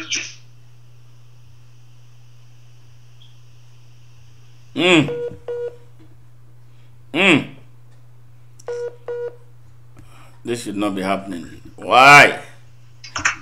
Hello? Yeah. Yeah. I don't know. The network is of kind of fluctuation. I don't know why it started this. Yeah. Okay. But then, what I was saying is that we discovered that there's a lot of profession that exists in Nigeria that is not maximized. Yes. You understand me? Now, these things are existing but partially. And there are some laying fallow. For example, in Europe, a friend of mine visited me and he was telling me, where does your water come from? I said, you really want to know? He said, yes. I said, well, I better don't tell you, because he was drinking from the tap.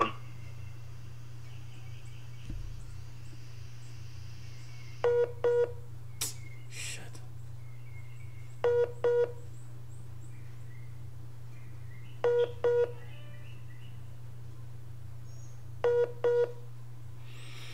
Hey, network, oh network. Why? Abi, Mr. Taiwo, I hope you did not visit Nigeria yet.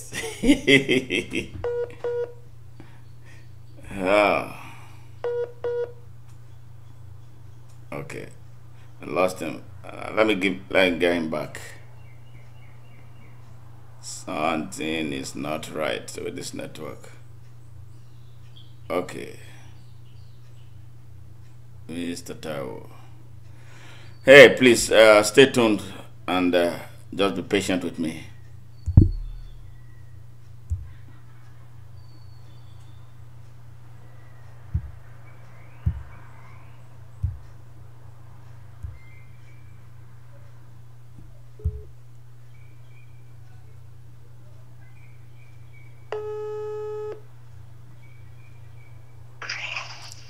Hey, welcome back, my brother. Sorry about that. I don't know what's going Thank you very on. much. Yeah, It's okay. Now I yeah, go straight to the point. yes. Now, a friend of mine visited me, and he wanted to know what the source of our water here is, and I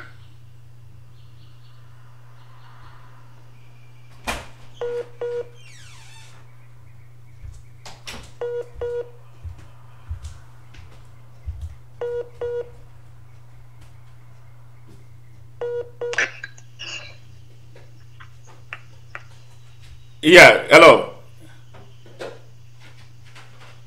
yeah.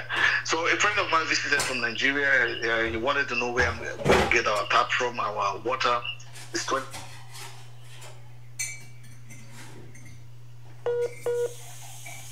Okay, collecting. Hello, There's a Mr. T. Yeah, I don't know why this. there's a collecting system that yeah. Yeah, Can you hear me now? yeah, I'm hearing you now. Regional. Okay. I took him outside. He wanted to know our source of water. Go ahead.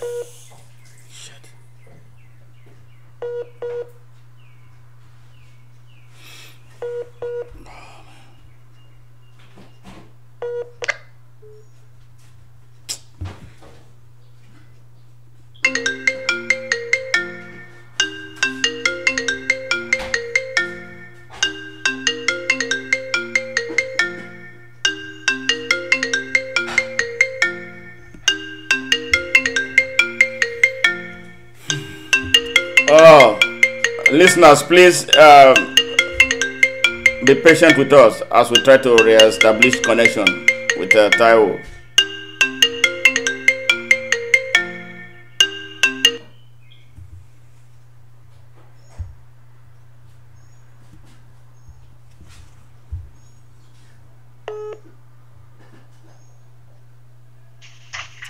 Hello? Yeah, hello, Mr. Taiwo. Yeah. Yeah, So, like I was saying, he wanted to know the source of our water. Then I took him outside. I said, well, look at my zinc. There's this water collecting system all around the house. You have that also in the US, so that there's no water dropping on the ground. It goes down into a system into the ground, and it is gathered somewhere. Now, the water that flows out of our house is more expensive than the water that comes in. So the water in the toilet and everything is gathered, goes somewhere, gathered. This thing is recycled, cleaned, and pumped back into the house again. He said, what? I said, yes, that's how we get water. Everybody in this country. And we have it everywhere, just locality, this water supply for this locality, for that, for everyone. yes. So now, this kind of water recycling system is employing up to about 200,000 people around the country, and we don't have that in the country, in Nigeria. Now I showed him I showed him the forestry that is here with us. He saw that there are people, forest guides, doing their work. I told him, well, in those days in Nigeria, we used to have these things. We don't have that now. That thing is employing about 90,000 people in the country. Wow, wow. Cleaning is another thing. We have about 900 cleaning companies in this country that is giving jobs to 1.5 million people. Wow. We don't have that in Nigeria. Yeah. Sir. Okay, Mr. Taiwo, we are beginning to run out of time, but I have a few more questions to ask, that are very, very critical for a forward march for Nigeria. There is an electoral law amendment before the president of Nigeria, and this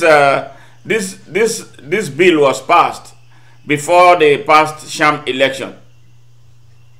And the president still has not signed this bill into law, so that our electoral process can wear some kind of uniform of sanity, and perhaps allow for the election of men and women of ideas to lead Nigeria. What do you have to say about this? Let me get it. What's this all about?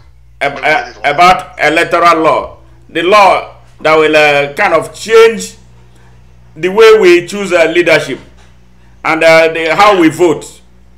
they passed that bill to make it easier so that good people can start coming forward to take charge of Nigeria. But the president has up to now not signed it into law because we need his signature to make that bill a law. So the president right now has not signed it since nearly a year it was passed. Yeah, I think just like we said, there's always a reason for someone not doing anything. I think unfortunately many African countries, including ours, the people, let me use the word individualistic. It is an individual business. It's a business of their own. If anybody wants to pour gas and sample or gari, you have to fight back. That's how I see it. Because it will no longer favor their elites and their kind of people, and people will come defend the things that they have done. So they will not want to do that. If they are really interested in the progress of individual, even COVID-19 is a clear example that they would have been able to show concern. You know, I hate even the word they use the word palliative. It shows that it's like I hate that word. Palliative. It makes me sick. When you call it palliative, it makes it look like the honest one. They want chop, may they enjoy. No, these people are dying. It's true. It should be called relief. So still they say, okay, palliative, you want to enjoy yourself, not the way you give on that food. So when I'm back to what you asked, they never had the interest of the people in mind, the common people in mind. You are taking away their food. They don't. So I mean, it's obvious that such revolutionary thinking will never come from those people. They have lived in a period where they have a different mental state. It's taken by force. We take it by force. Wow. We take it by force. We don't listen to people. We don't listen to people. We don't dialogue with people. Here, before the country goes out to demand for money, it will be debated at the parliamentary level. Yes. The people outside will talk about it, the journalists will fiddle about it, and the streets will dispute about it before then they will abandon the project. They say no, people don't like it. Yes. Or they say no, people like it. But what I hear, it has always been this military approach. Even when the civilians are there, this is what I want to do. They don't debate about it. It's done. Yes. I've heard that we collected money from China, from foreign countries. Yes. But I don't see. You know, business-wise, I'm a business. I studied, or I'm still studying business administrative. If you ask for business money, you want to invest with it, and with a kind of, at least government do not seek maximum profit, but at least you have a minimum profit, because government is human oriented. It's for the people. It's only private person that thinks of maximizing profit. Yes. The government don't operate that way. They are service providers. You know, as long as the business they do, they can get their capital and get a little bit out of it, enough to run that business. So which means if I go and borrow 100 euro from China, I should do something that will give me at least 200, so I can give China his 100 back. But every year we have big budget and I still borrowing. So I have the impression we are borrowing to put in our pocket, because if you borrow, you have a project. I still don't see that project. Wow. I don't see any project. The thing they even do that makes me very angry. If you start a project like you are building hospitals, and maybe at the end of your term you leave and another party comes in, they will abandon that thing. No, here, that thing, you finish it. Because it has nothing to do with the politics. It has to do with providing social services for the people. But they want to point finger at it. Look at that in Aliza, they stay inside now home to Chris people. And that thing this party do, you see that they are stupid people. Okay. Mr. Taiwo, we've been talking for nearly 2 hours now. This is an extensive interview, very classic and really special edition of an interview that I will encourage Nigerians. I know Nigerians are data conscious. You know, they don't have the kind of access that we have to unlimited use of telephone and the internet. Again, it is very clear that Nigeria and Nigerians are the ones who pay the world's bills for the use of internet and telephony. And I have a solution to it because I know what it is. And the problem was created by the country. It's the leadership of Nigeria that created it. The reason is they want to shut our people off of access to the real information with which they can be enlightened to know what to do. But hopefully, in no distant time, we will liberalize that. Nigerians will use YouTube, like my 15-year-old daughter will use it 24 hours without worrying about data.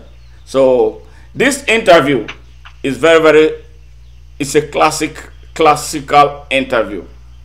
If you are not able to listen through, save it. I'm going to share it. You go back to it because it's loaded with a lot of information that will help Nigeria and Nigerians get away from this darkness that everybody has been hacked into. One more question for you. Before we proceed to that question, how can people reach you? Do you have a website or social media handles through which people can reach you? Because you need to say it to them now. Now that you have an opportunity to do so. Yeah, I have a social media handle. People can reach me on Facebook. Just type my name, Taiwo Edwards. Actually, I'm very easy to find. Go on Google, you Google me, you see all my handles there. Just type in Taiwo Edwards 100% Mr. T. You begin to see a lot. You know, you can reach me, for example, twitter.com/Taiwo Edwards. The same thing with Facebook /Taiwo Edwards. And Instagram is always the media itself, and then / my name. Okay. So that's how you get me. I made it so simple. For example, on YouTube too, you can get me. Although I don't tweet that much, but I'm very active in every other social media. Just like I said, the easiest way to Google to find me is Google my name, Taiwo Edwards. Then you get me. That's all. All right. Thank you very much for that. You are from Ika, right?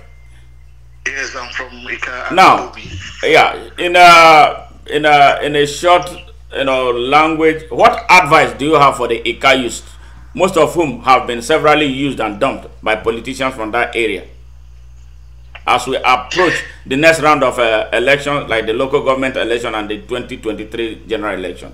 What advice do you have for your Ika brothers? Because I encountered a lot of them, but just like other Nigerian young people, they are in a very stark chain that needs to be broken. So talk to them, in short. They should Just asking themselves questions. Yes. They should sit down and start asking themselves questions. And this is the same thing that I did when I was growing. At the time when Shagari was the president, that was the first time I ever knew that the country was difficult. As a very young child then, I knew the country was difficult. Then I started asking myself, what do I want for myself? What do I want to be? How do I work towards it? They should start asking themselves the same question. What future do you want for yourself, for your children, for your grandchildren? Where are you going to be in the next 10 years from now? What is your vision? What do you want? What is your target? You have to have a target you work towards. Okay. Now, whether the environment carries you along or not, you see, if you can't fly, walk. If you can't fly, run. If you can't run, you walk. If you can't walk, crawl. But by all means, keep moving. Don't stop. Ask yourself positive questions, challenging facts, challenge things. Don't sit down and let people dictate to you what to do. Find out what are the things they are telling you is the right thing to do. Don't be follow. No, it's wrong. Those days are gone. And these political hallelujahs, I like that expression. When the church says, praise the Lord, everybody say hallelujah, whether it's true or not. You have them in politics. When they say, get up for this, everybody say hallelujah, don't be that number. Ask questions. Is this guy the kind of person I want? Is he going to represent me? Can he represent me? Is that what I want in my life?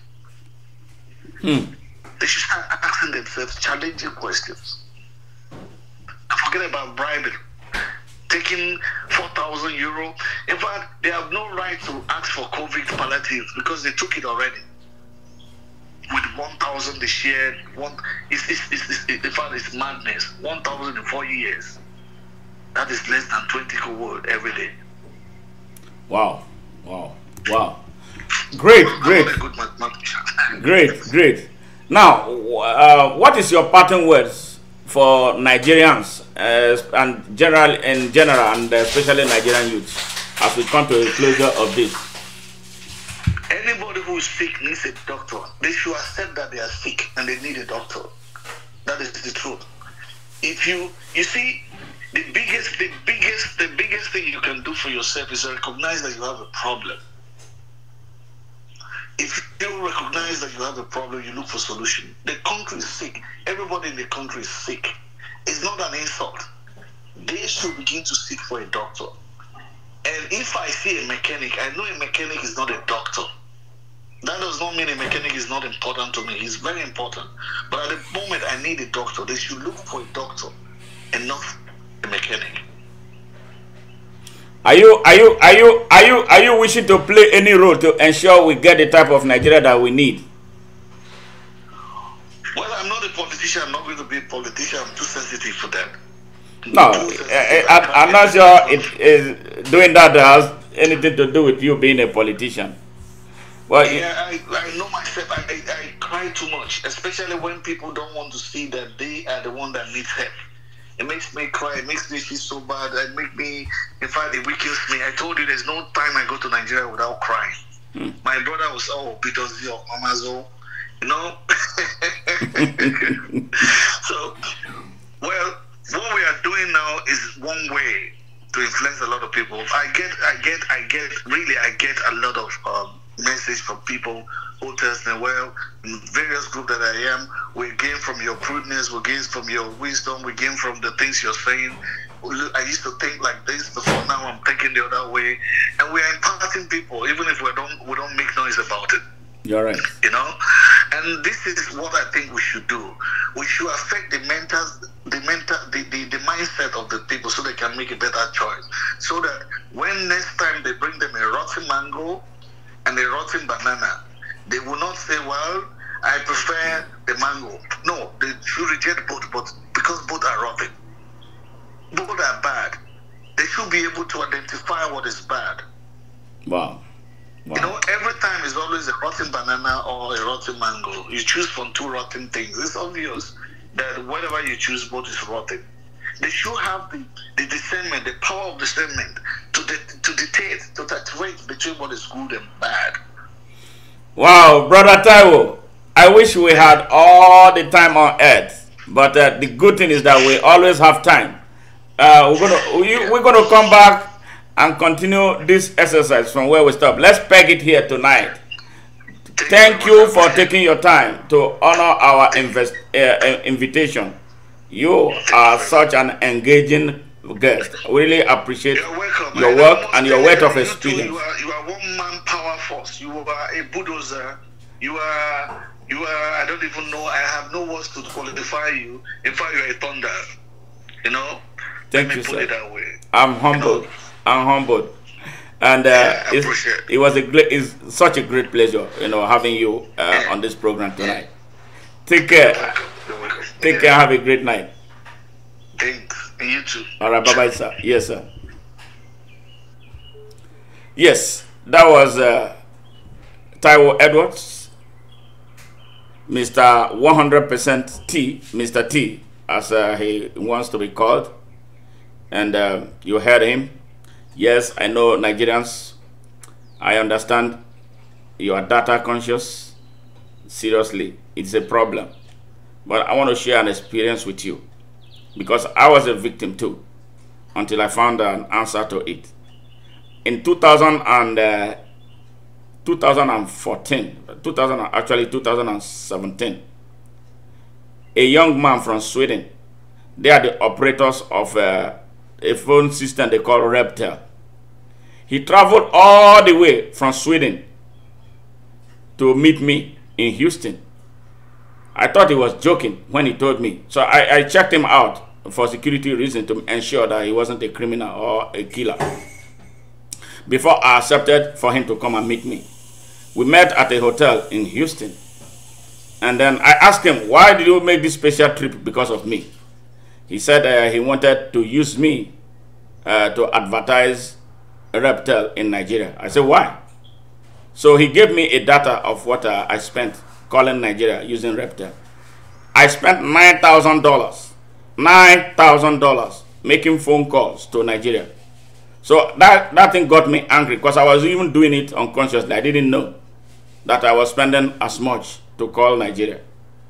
So now he wanted to take advantage. I said, no, I'm not going to advertise your stupid company that you are ripping me off already. And going forward, I'm not going to use you to call Nigeria anymore.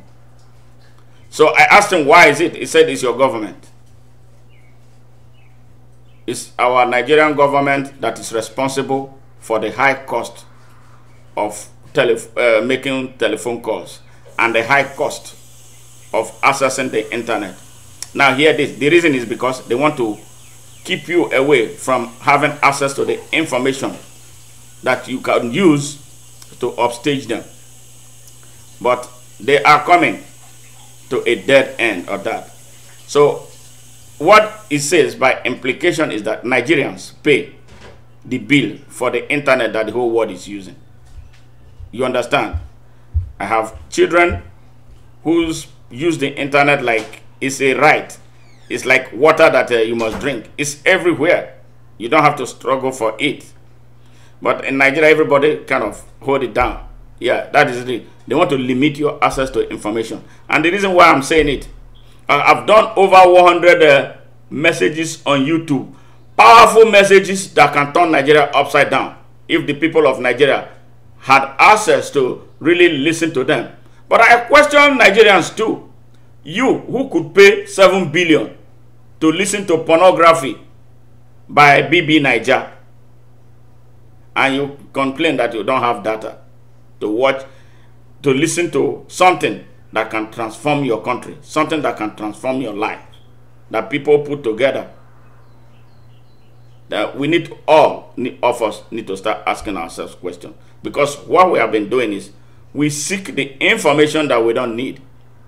If I was selling pornography, I know that my YouTube account will be watched by over 1 million people. If I had gone suddenly crazy and I just remove my clothes and then people start seeing my nakedness, yes, it will go viral.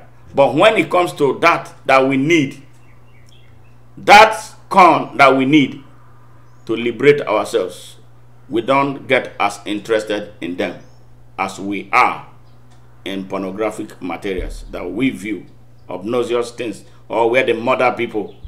You know, we like to watch horror and stuff like that. But hey, I understand. This, I don't do programs for the sake of doing it and rush away. I do something that will stand the test of time. If for any reason you are not able to follow through this entire program, save it. I'm going to upload it on YouTube. I will share as much as I can to the transcript of this for your occasional listening pleasure. If you can't listen to all of them, just listen to it bit by bit until your data can carry it. I appreciate your presence here today, and I am so happy that we had a guest that was so engaging, that was driven by purpose, with a clear understanding of what is troubling Nigeria, and the way he proffered solutions to them. Thank you once again for listening. Until Monday, until next Saturday, same station, Nightingale radio station, worldwide broadcasting live from Houston, Texas, United States of America. Same time, 8 p.m. Nigerian time, which is 2 p.m. Central Standard Time in the United States of America. It is me, Smart Ajaja, signing off.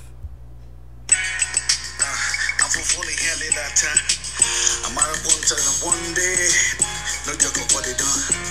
That's right, hear this. What you good done? I'm on him. What you good done? I'm on him. What you good done? I'll get it, come and be.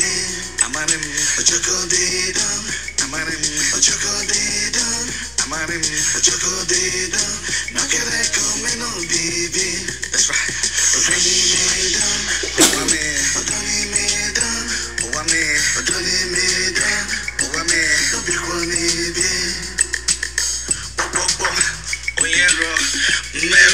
This music by Mr. Taiwo Edwards, is a kind of a music for hope for Nigeria.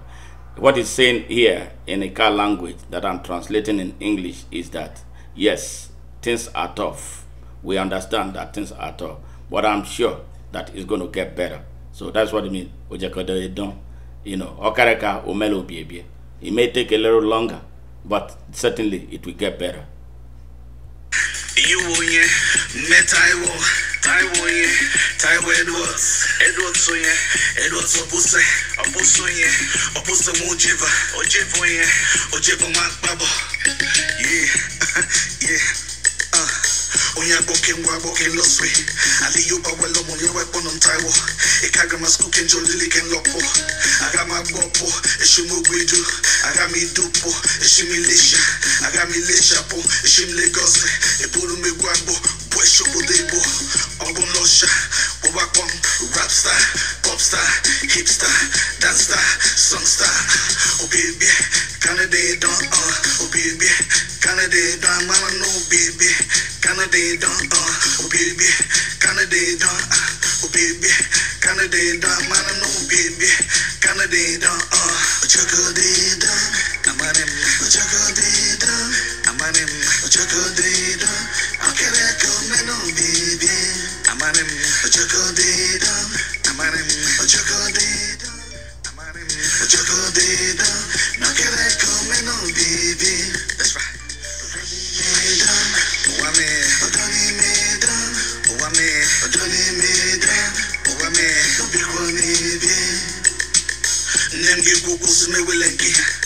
Let them get Wilenki. Waiting key, you went to it, waiting key, you went to it. No can yaki with Jakatashime, or for Maziano, Dodo Sulubwe, Baba, Dodo Many, not tell them was on the Muson, or powerful man. Also, for what I walk is it. What I can move Baba Pashimelu, what I can shekelu, yes, we're Pashilu. I can't do Baba Pashimelu, no ye Pashilu, what about to say? No you wait to go, no your way to go, Ibaba way to go, he could wait to go. Baba bom, rap star, pop star, hip star, dance star, song star. Oh baby, Canada don't oh baby, Canada don't mama no baby, Canada don't oh baby, Canada don't oh baby, Canada don't mama no baby, Canada don't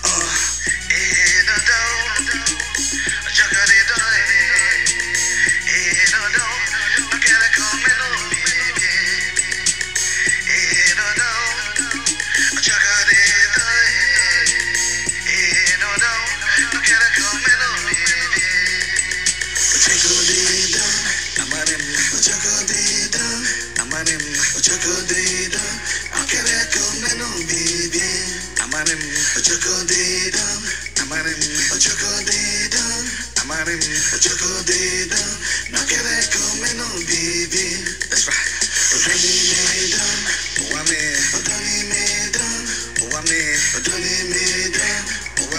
Don't be